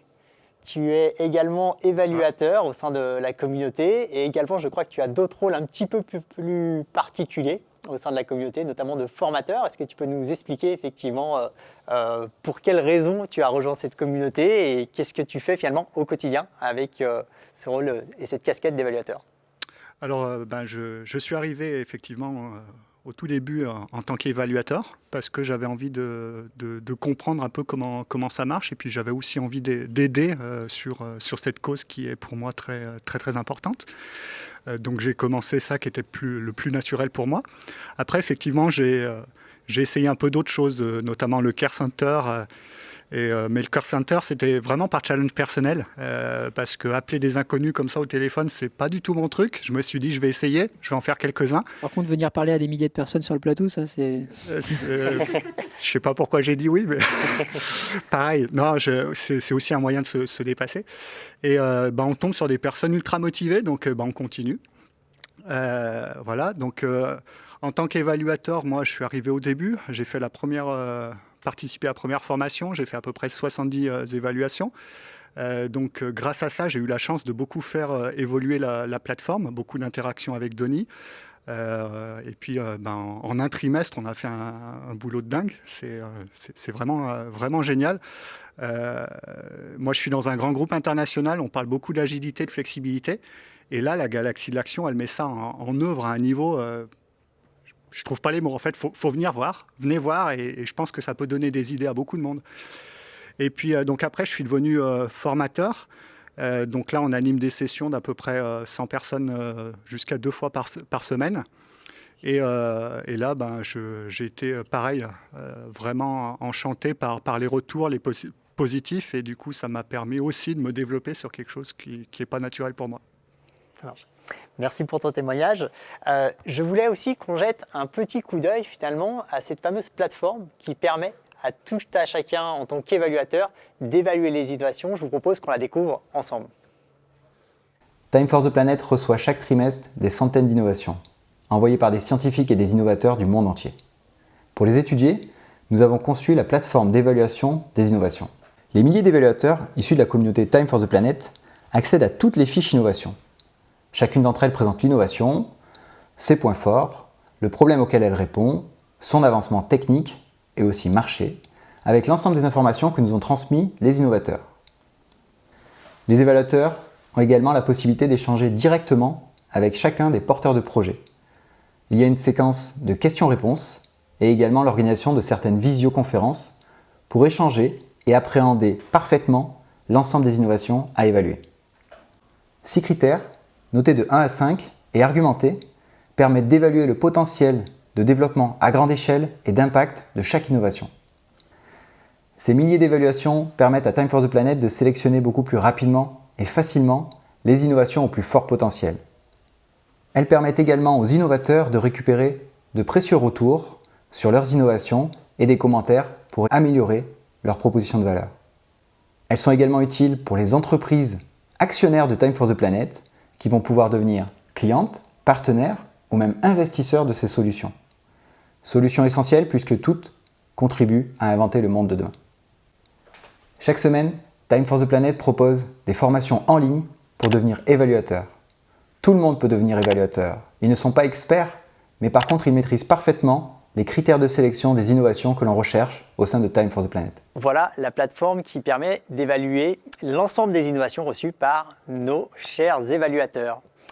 Bonsoir Marjorie, bonsoir Eric. Vous êtes tous les deux membres du comité scientifique de Time for the Planet. Vous avez un rôle qui est assez particulier et assez atypique. Est-ce que Marjorie, tu peux nous décrire effectivement ce rôle et également peut-être nous faire un petit retour, débriefing de cette première journée qu'a passé le comité scientifique ensemble sur ce top 10 qui avait été présélectionné par l'ensemble des évaluateurs? Oui. Bonjour à tous. Je fais partie du comité scientifique. Donc nous sommes 14 scientifiques à nous être réunis le 25 mars à Paris. Donc en fait, faire partie du comité scientifique, c'est un travail en 3 temps. Premièrement, grâce aux évaluateurs, 10 innovations ont été sélectionnées. Donc on nous a fait une présentation de ces innovations et on a commencé à rechercher un petit peu de l'information. On a commencé aussi un peu à faire de l'intelligence collective dont on parle tous, c'est-à-dire c'est-à-dire à proposer des experts très pointus sur des sujets pour avoir des compléments d'information par rapport aux documents qu'on avait à notre disposition. On a chacun cherché un peu de notre côté aussi des réponses et des informations complémentaires aux documents proposés par les innovateurs. On a aussi échangé avec les innovateurs. Puis, il y a eu la journée du 25 mars, donc une journée extrêmement riche, extrêmement intéressante par la qualité des débats qui nous ont animés. Donc, au cours de cette journée, on a pu échanger sur les projets. On a discuté, on s'est challengé mutuellement et on a en fait noté les différents projets en essayant d'obtenir en fait ce qu'on appelle un consensus, c'est-à-dire que l'objectif c'était pas de faire une moyenne des notes que chacun pouvait mettre sur les différents critères au projet, mais vraiment de se challenger mutuellement et d'arriver, de se mettre d'accord sur une note pour le projet.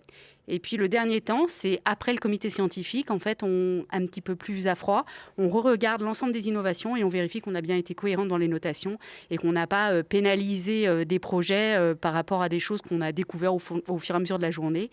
Voilà, donc ça c'était notre rôle en tant que comité scientifique et on a bien hâte de faire le prochain parce que c'était extrêmement challenging et extrêmement intéressant. Merci Marjorie pour ce témoignage. Eric, quel regard toi tu as porté sur cette première journée et puis aussi peut-être sur ton rôle en tant que membre du comité scientifique, comment tu le décrirais également? D'abord, le comité, c'est 14 personnes. On aurait pu craindre, quand on a 14 experts, qu'on ait un peu une bataille d'ego. Et ce n'est pas du tout le cas. Et je dois dire qu'on a trouvé une sorte de marque de fabrique qui est peut-être celle de Time for the Planet, en tout cas que j'ai découverte au fur et à mesure, parce qu'on savait que l'équipe fondatrice, on est allé vers elle parce qu'elle était sympa, jeune, dynamique, tournée vers l'action, qu'elle a un culot monstre. Mais après, il y a le sale boulot à faire, entre guillemets, il faut que ça avance. Et il y avait une espèce de bienveillance combinée à une rigueur dans l'évaluation, avec des vraies méthodes rigoureuses, et qui est assez unique. Moi, j'ai l'habitude souvent de travailler avec des fonds d'investissement. Je pense qu'on a été aussi pro, mais d'une autre manière, on va dire. Pour moi, donc, c'était une découverte assez forte. Très enrichissant aussi de se frotter sa cervelle à d'autres expertises qui se croisent. Et vraiment, alors, je sais que c'est un peu tarte à la crème, mais j'ai vraiment eu, c'est très rare, en tout cas dans mon expérience personnelle, un sentiment d'intelligence collective assez fort qui s'est développé. Voilà. Donc, on a le sentiment de contribuer, mais aussi d'apprendre énormément. En plus d'être membre du comité scientifique, tu es aussi un investisseur important de Time.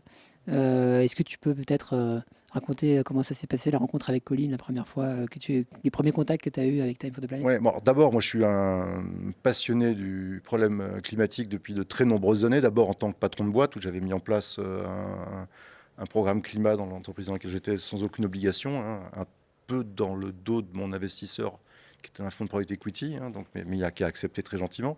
Et puis j'étais, via ma fondation, pas un actionnaire, mais un sponsor et contributeur du Shift Project, et un des meilleurs think tanks sur le sujet. Et c'est par une série de rencontres comme ça, notamment par quelqu'un à Lyon. Et un jour, j'ai rencontré Colline, et puis Denis aussi. Et donc l'équipe m'a convaincu. Alors, pour être honnête, quand on les rencontre pour la première fois, on se dit, c'est qui ces mégalos ? Ils n'ont pas encore 100 000 euros en poche qui parlent de milliards. Ça peut être surprenant. Donc il y a un grain de folie, mais il donne envie de leur faire confiance. Voilà. Après, les méthodes qu'on trouve derrière confirment la confiance qu'on a envie d'accorder. Hein, c'est pour ça que je suis devenu un actionnaire, voilà, et que j'ai été ravi aussi de répondre à votre demande de devenir membre du comité scientifique. Merci pour ce témoignage. Je crois qu'on a une nouvelle question de nos très très chères téléspectatrices qui décidément ne s'arrête pas là en termes de questions. On l'écoute. Oui, c'est encore moi, j'ai encore une petite question. Marie-Christine Durand. Je me disais, vous pensez que la technologie va nous sauver, c'est ça? En gros. Alors, est-ce que la technologie va vraiment nous sauver? Apolline, est-ce que tu veux répondre à cette question? Oui, alors en fait, le GIEC dit que pour rester sous les 2 degrés de réchauffement climatique, il faut absolument évidemment de la sobriété, réduire nos consommations, mais aussi de l'innovation. Donc on a besoin d'innovation. Après, comme on l'a dit tout à l'heure, l'innovation, ce n'est pas forcément de la haute technologie. C'est aussi l'intérêt d'avoir une communauté d'évaluateurs et d'évaluatrices qui ont des visions très différentes du problème du réchauffement climatique et des solutions à mettre en œuvre pour la transition énergétique. On échange nos avis respectifs de manière très bienveillante, c'est très enrichissant, et chacun donne son avis. Et donc, il y a des innovations qui peuvent être sociales, organisationnelles. Ça peut être de la low-tech, de la no-tech. Donc, ça suffira pas la technologie pour changer le monde, mais on en a besoin. Et puis, c'est pas forcément de la super haute technologie. Eric, tu voulais réagir également ? Oui, non, je suis complètement d'accord avec ton analyse, mais je dirais qu'il y a un truc particulier chez Time qu'on retrouve dans aucun autre véhicule d'investissement. C'est l'open source. C'est-à-dire que moi j'ai beaucoup travaillé avec la Chine et c'est vrai que si on trouve une bonne idée, on n'a pas envie de se la garder juste pour soi, mais si on a envie d'avoir un impact planétaire, ce que je crois que c'est l'ambition de Time, on a envie d'être copié, enfin d'organiser l'utilisation de cette technologie, que ce soit aux États-Unis ou en Chine, le plus vite possible, et non pas garder ça pour son petit précaré français. Donc la technologie suffira pas, mais faut-il encore que les technologies, on les déploie le plus vite possible au niveau global. Et ça, je trouve que c'est l'originalité principale de Time. Marjorie ou Thierry, est-ce que vous souhaitez réagir sur ce sujet ? En fait, je vais réagir en confirmant vraiment ce que les deux personnes viennent de dire. C'est-à-dire que les innovations technologiques vont être nécessaires pour permettre de diminuer les émissions de gaz à effet de serre. Mais après, la technologie, il y a des choses qui sont très, très high-tech. Et il ne faut pas se concentrer uniquement sur ces choses-là. Il faut accepter que des choses qui existent déjà puissent être des vecteurs de transformation et nous permettre d'atteindre les objectifs qu'on s'est fixés.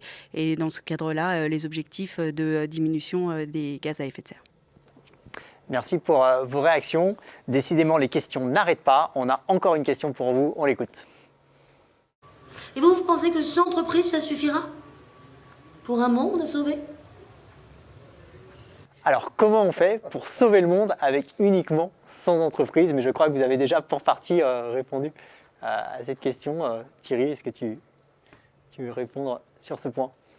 Une premier élément de réponse que j'ai envie d'apporter, c'est que l'idée de Time, c'est pas uniquement de créer des entreprises, c'est de créer des marchés complets en fait. Et donc par le principe de l'open source et du déploiement de la des innovations, l'idée c'est que ça fasse mouche. Et quelque part il faut lancer le mouvement, ça aide aussi à la prise de conscience.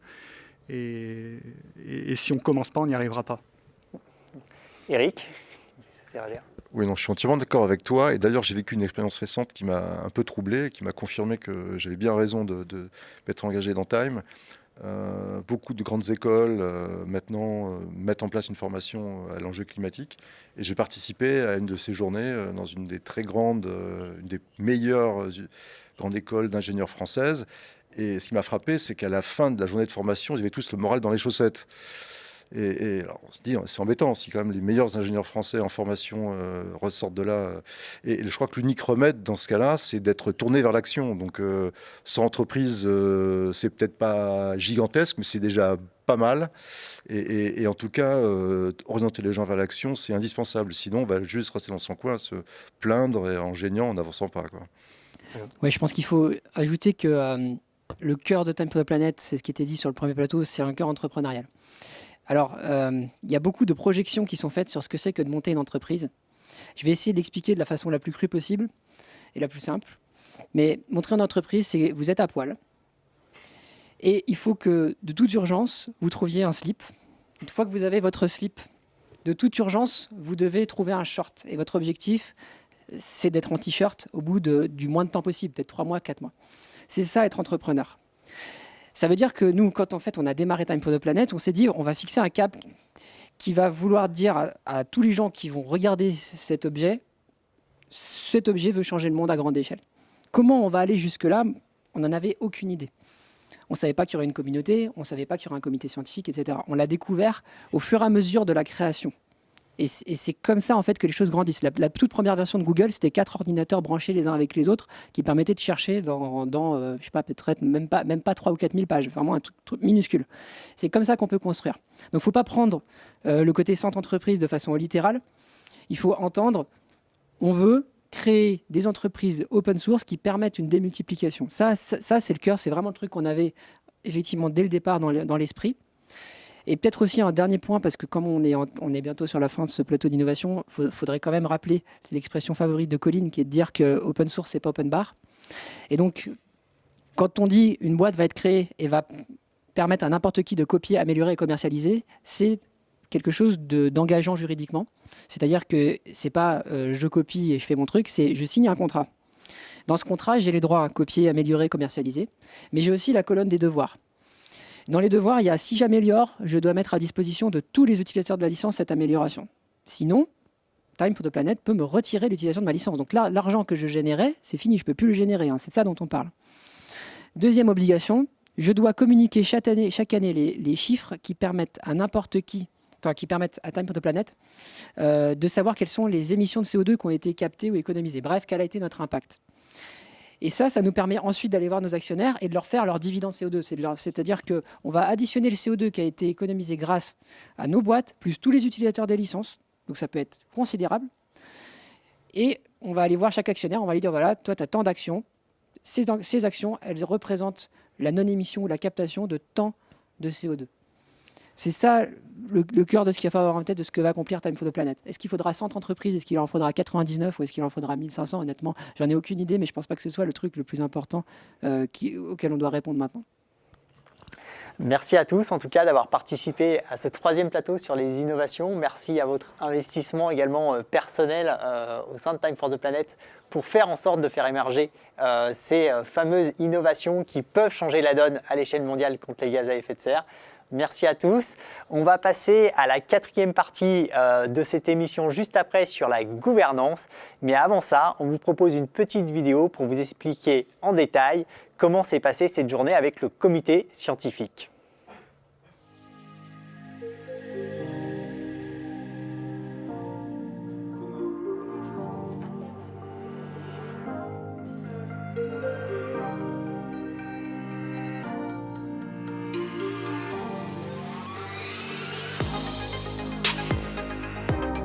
Je fais énormément de communication sur les emmerdes, sur les problèmes, et là je vois des solutions. Et oui, il y a des très très belles choses. C'est excessivement stimulant, à la fois par la variété des personnes présentes, et stimulant aussi sur l'organisation, qui permet de mêler à la fois les côtés académiques que je connais, et des côtés entrepreneuriaux que je connais moins, mais pour lesquels il y a beaucoup d'experts. Ce que je trouvais intéressant, c'était aussi d'entendre l'humain, le scientifique, la forme d'alignement en fait, qui pousse ces différents acteurs-là à se mettre en mouvement autour de ce type de projet.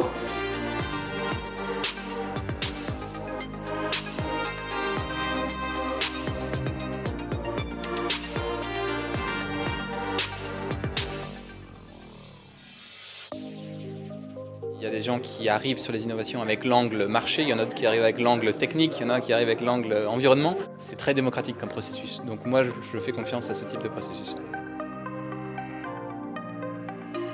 Les échanges sont super intéressants. Cette intelligence collective et d'arriver à un consensus, je trouve ça hyper passionnant.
4e partie de cette émission exceptionnelle sur Time for the Planet.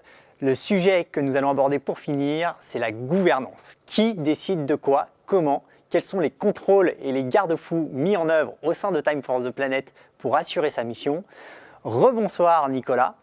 Rebonsoir Laurent. Comment ça se passe tout ça au niveau de Time for the Planet ? Eh bien écoute, déjà il est tard, tout le monde a passé pas mal de temps à regarder cette émission et on me laisse finir avec la lourde responsabilité de vous parler de gouvernance. Alors déjà, gouvernance c'est quoi ? Globalement, ce que ça veut dire, c'est dans une organisation, qui décide et comment on décide. Parce que bon, vous doutez bien que c'est pas, on va pas se mettre à 20 000 à faire des réunions pour décider de la couleur de la future campagne de communication de Time for the Planet. C'est pas possible. Les réunions, nous, on n'aime pas ça. Alors si en plus il faut se mettre d'accord à 20 000, on va jamais s'en sortir. Donc ce qu'il faut, c'est distinguer deux types de décisions. Celles du quotidien, les petites décisions, et puis celles qui vont modifier en profondeur Time for the Planet. Dans le premier type de décision, ce sont nous, en tant que keeper, en tant que gérant de Time for the Planet, qui assumons la responsabilité de faire des choix et de faire avancer le projet rapidement. Et de vous faire économiser quelques longues heures de réunion. Donc ça, c'est notre boulot. Ensuite, tout ce qui peut impacter la décision, la vie de Time for the Planet, que ce soit des modifications de ses statuts ou que ce soit des choix d'investissement dans la création d'entreprise, eh bien ça va être décidé tous ensemble en assemblée générale. On va aller voter. Dans le premier des cas, il faut quand même que nous, en tant que gérants, on puisse vous rendre des comptes. Parce que si on fait n'importe quoi, eh bien évidemment, vous n'allez pas être content, c'est normal. Dans le deuxième des cas, le fait de pouvoir voter en assemblée générale, là c'est un long processus aussi qui est complexe. Et donc, par exemple, ces deux sujets de qui contrôle les gérants de Time for the Planet et puis sur quel sujet est-ce qu'on va décider collectivement ensemble, et ce sont des sujets dits de gouvernance et c'est sur tous ces sujets-là qu'on va voir sur la dernière partie de l'émission. Tenez bon, courage, ça va bien se passer. Merci Nicolas pour toutes ces précisions. En plateau, on retrouve Apolline et nous a rejoint Jérôme. Bonsoir Jérôme. Merci d'être avec nous pour ce dernier plateau sur la gouvernance de Time for the Planet. Apolline, je voulais que tu nous témoignes effectivement ce qui t'a déclenché le fait de devenir actionnaire, parce que tu m'as dit c'est la gouvernance. Alors c'est la première fois moi que j'entends un actionnaire qui me dit je suis devenu actionnaire grâce à la gouvernance plutôt. Est-ce que tu peux nous expliquer pourquoi ? Oui, tout à l'heure je le disais, en fait, quand j'ai découvert Time for the Planet par un message sur LinkedIn, et en fait des messages sur LinkedIn, j'en reçois souvent du fait de mon métier pour me vendre un produit, une solution, et donc j'étais un peu sceptique parce que Time for the Planet, c'est un peu un ovni, c'est un truc qu'on n'avait jamais vu. Ce qui m'a donné vraiment envie de fouiller et de devenir actionnaire, c'est quand j'ai vu les grands principes de gouvernance, et notamment 2 points qui m'ont vraiment convaincue. Premièrement, le fait que les salaires des dirigeants étaient encadrés et plafonnés. Je me suis dit, ok, donc ça partira pas à la dérive. Et en plus, ça m'a aussi rassurée sur le fait qu'on n'était pas face à des gens qui voulaient surfer sur la vague du changement climatique. C'était vraiment un engagement. Et la preuve, c'est qu'aujourd'hui, vous n'êtes toujours pas rémunéré et vous passez 100% de votre temps sur le développement de Time for the Planet. Donc je pense que c'est un super gage de confiance. Et le deuxième point, c'est la question de la non-lucrativité, le fait que ce soit une société à but non lucratif dans le sens où les actions sont vendues à 1 euro, elles seront toujours vendues à 1 euro, donc il n'y a pas de plus-value possible. Et comme tout à l'heure le disait Mehdi, je crois, sur un des plateaux, il n'y a pas de versement de dividendes, ou plutôt le versement de dividendes est... dépend de l'occurrence d'un événement qui est revenir au réchauffement climatique du temps de l'ère pré-industrielle, donc plus 0 degré par rapport à 1850-1900. Clairement, c'est impossible, donc il n'y aura jamais de dividendes. Et c'est vraiment ça qui m'a fait prendre des actions chez Time for the Planet, parce que je me suis dit, ok, c'est pas du greenwashing, on essaye vraiment d'agir pour faire quelque chose. Merci pour ton témoignage en tant qu'actionnaire. On a une personne effectivement qui n'a pas pu également être présente ce soir, Pauline, qui est membre du conseil de surveillance, mais qui nous a envoyé une petite vidéo pour témoigner. On l'écoute. Bonjour à tous, je m'appelle Pauline, j'ai rejoint l'aventure Time for the Planet il y a un peu plus d'1 an maintenant, et le conseil de surveillance rapidement dans la foulée. Au quotidien, mon rôle pour le conseil de surveillance consiste à être les yeux et les oreilles des investisseurs de Time, en m'assurant que les engagements pris par l'équipe de fondateurs envers les investisseurs sont bien tenus. Concrètement, on se réunit mensuellement entre nous, et c'est important qu'en tant qu'organe de contrôle, on puisse échanger indépendamment des fondateurs, mais aussi au moins trimestriellement avec les fondateurs, pour permettre un échange d'informations nécessaires et une communication régulière.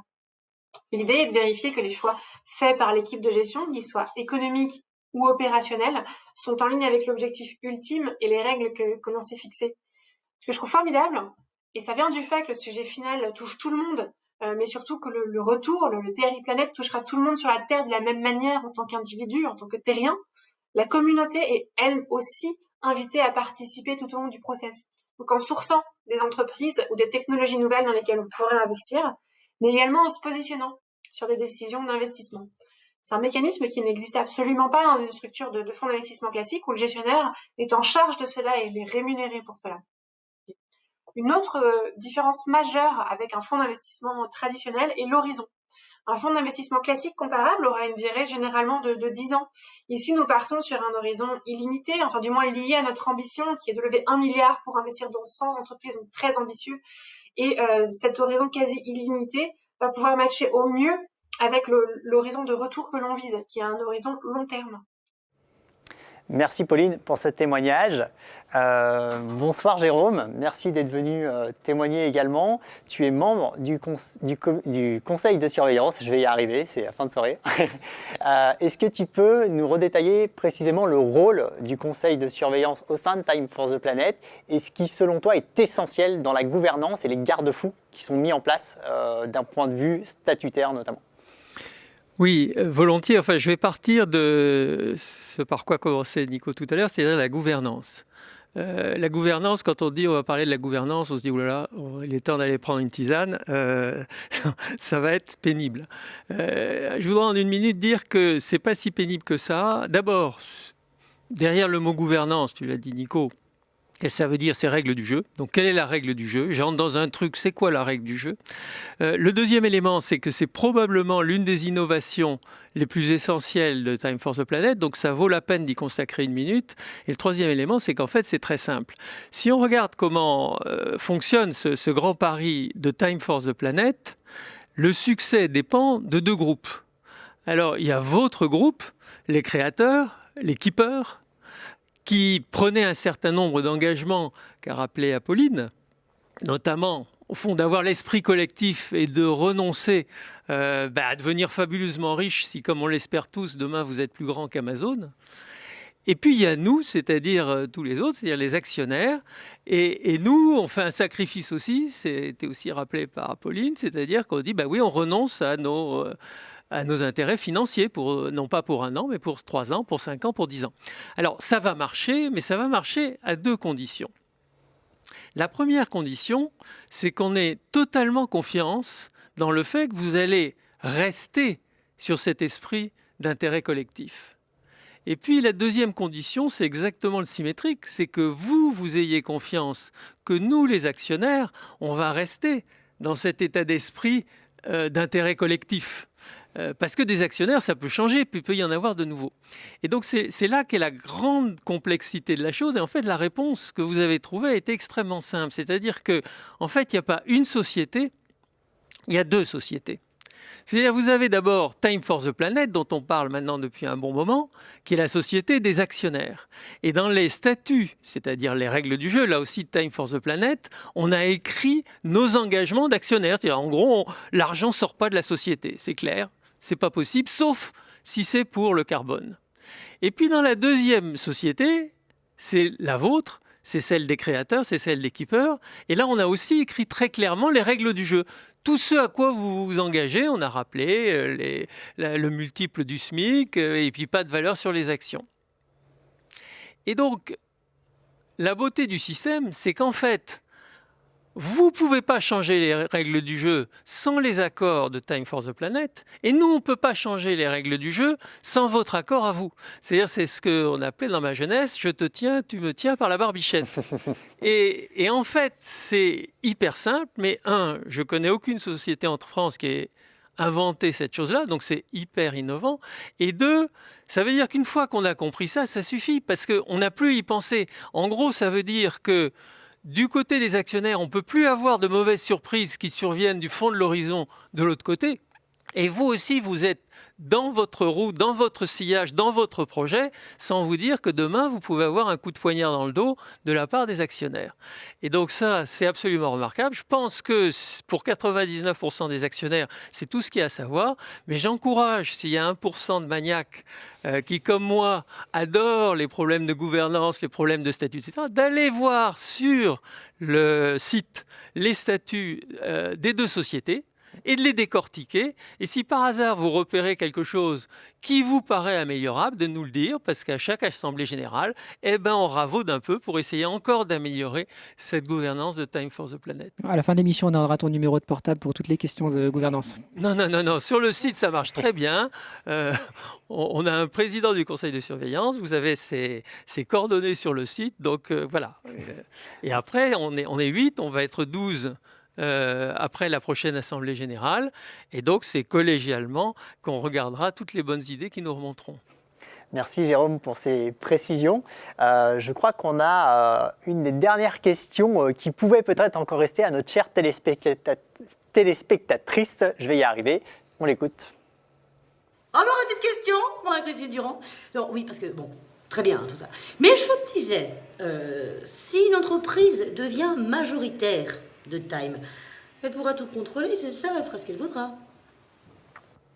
Alors, comment on garantit à l'ensemble des actionnaires que finalement Time for the Planet va toujours garder sa mission de lutter contre le réchauffement climatique et finalement qu'il ne puisse pas avoir un actionnaire important qui arrive et qui change finalement les règles du jeu ou la mission de Time for the Planet. Jérôme ? Mais en fait, comme je le disais à l'instant, celui qui aurait pris 51% va se retrouver dans une société dans laquelle il ne pourra pas sortir l'argent. Si on imagine que c'était ça son idée géniale, on va sortir l'argent pour faire autre chose que ce qui était prévu dans les statuts, il ne pourra pas, parce qu'il faudra l'accord des keepers pour le faire. Et donc en fait, ça ne se produira pas, parce que en gros, à quoi ça sert de mettre la main sur un truc si on ne peut pas piquer l'argent ? Mais on s'est dit, oui d'accord, mais ça c'est un raisonnement un peu compliqué. Et en fait, on sait très bien que dans une entreprise, même si on n'a pas tous les pouvoirs, si on est vraiment un très gros actionnaire, on pourrait avoir une influence qui biaise un tout petit peu la société. Et donc, on va aller rajouter encore une couche à la prochaine assemblée où on va limiter à 25% la possibilité pour un actionnaire de prendre des actions. Mais à la fin, qu'il en ait 25, qu'il en ait 30 ou qu'il en ait 50, le vrai verrou, ce sera vous. Et le vrai verrou chez vous, ce sera nous. Et donc, c'est ça qui fait que ça tiendra dans 3 ans, dans 5 ans et dans 10 ans.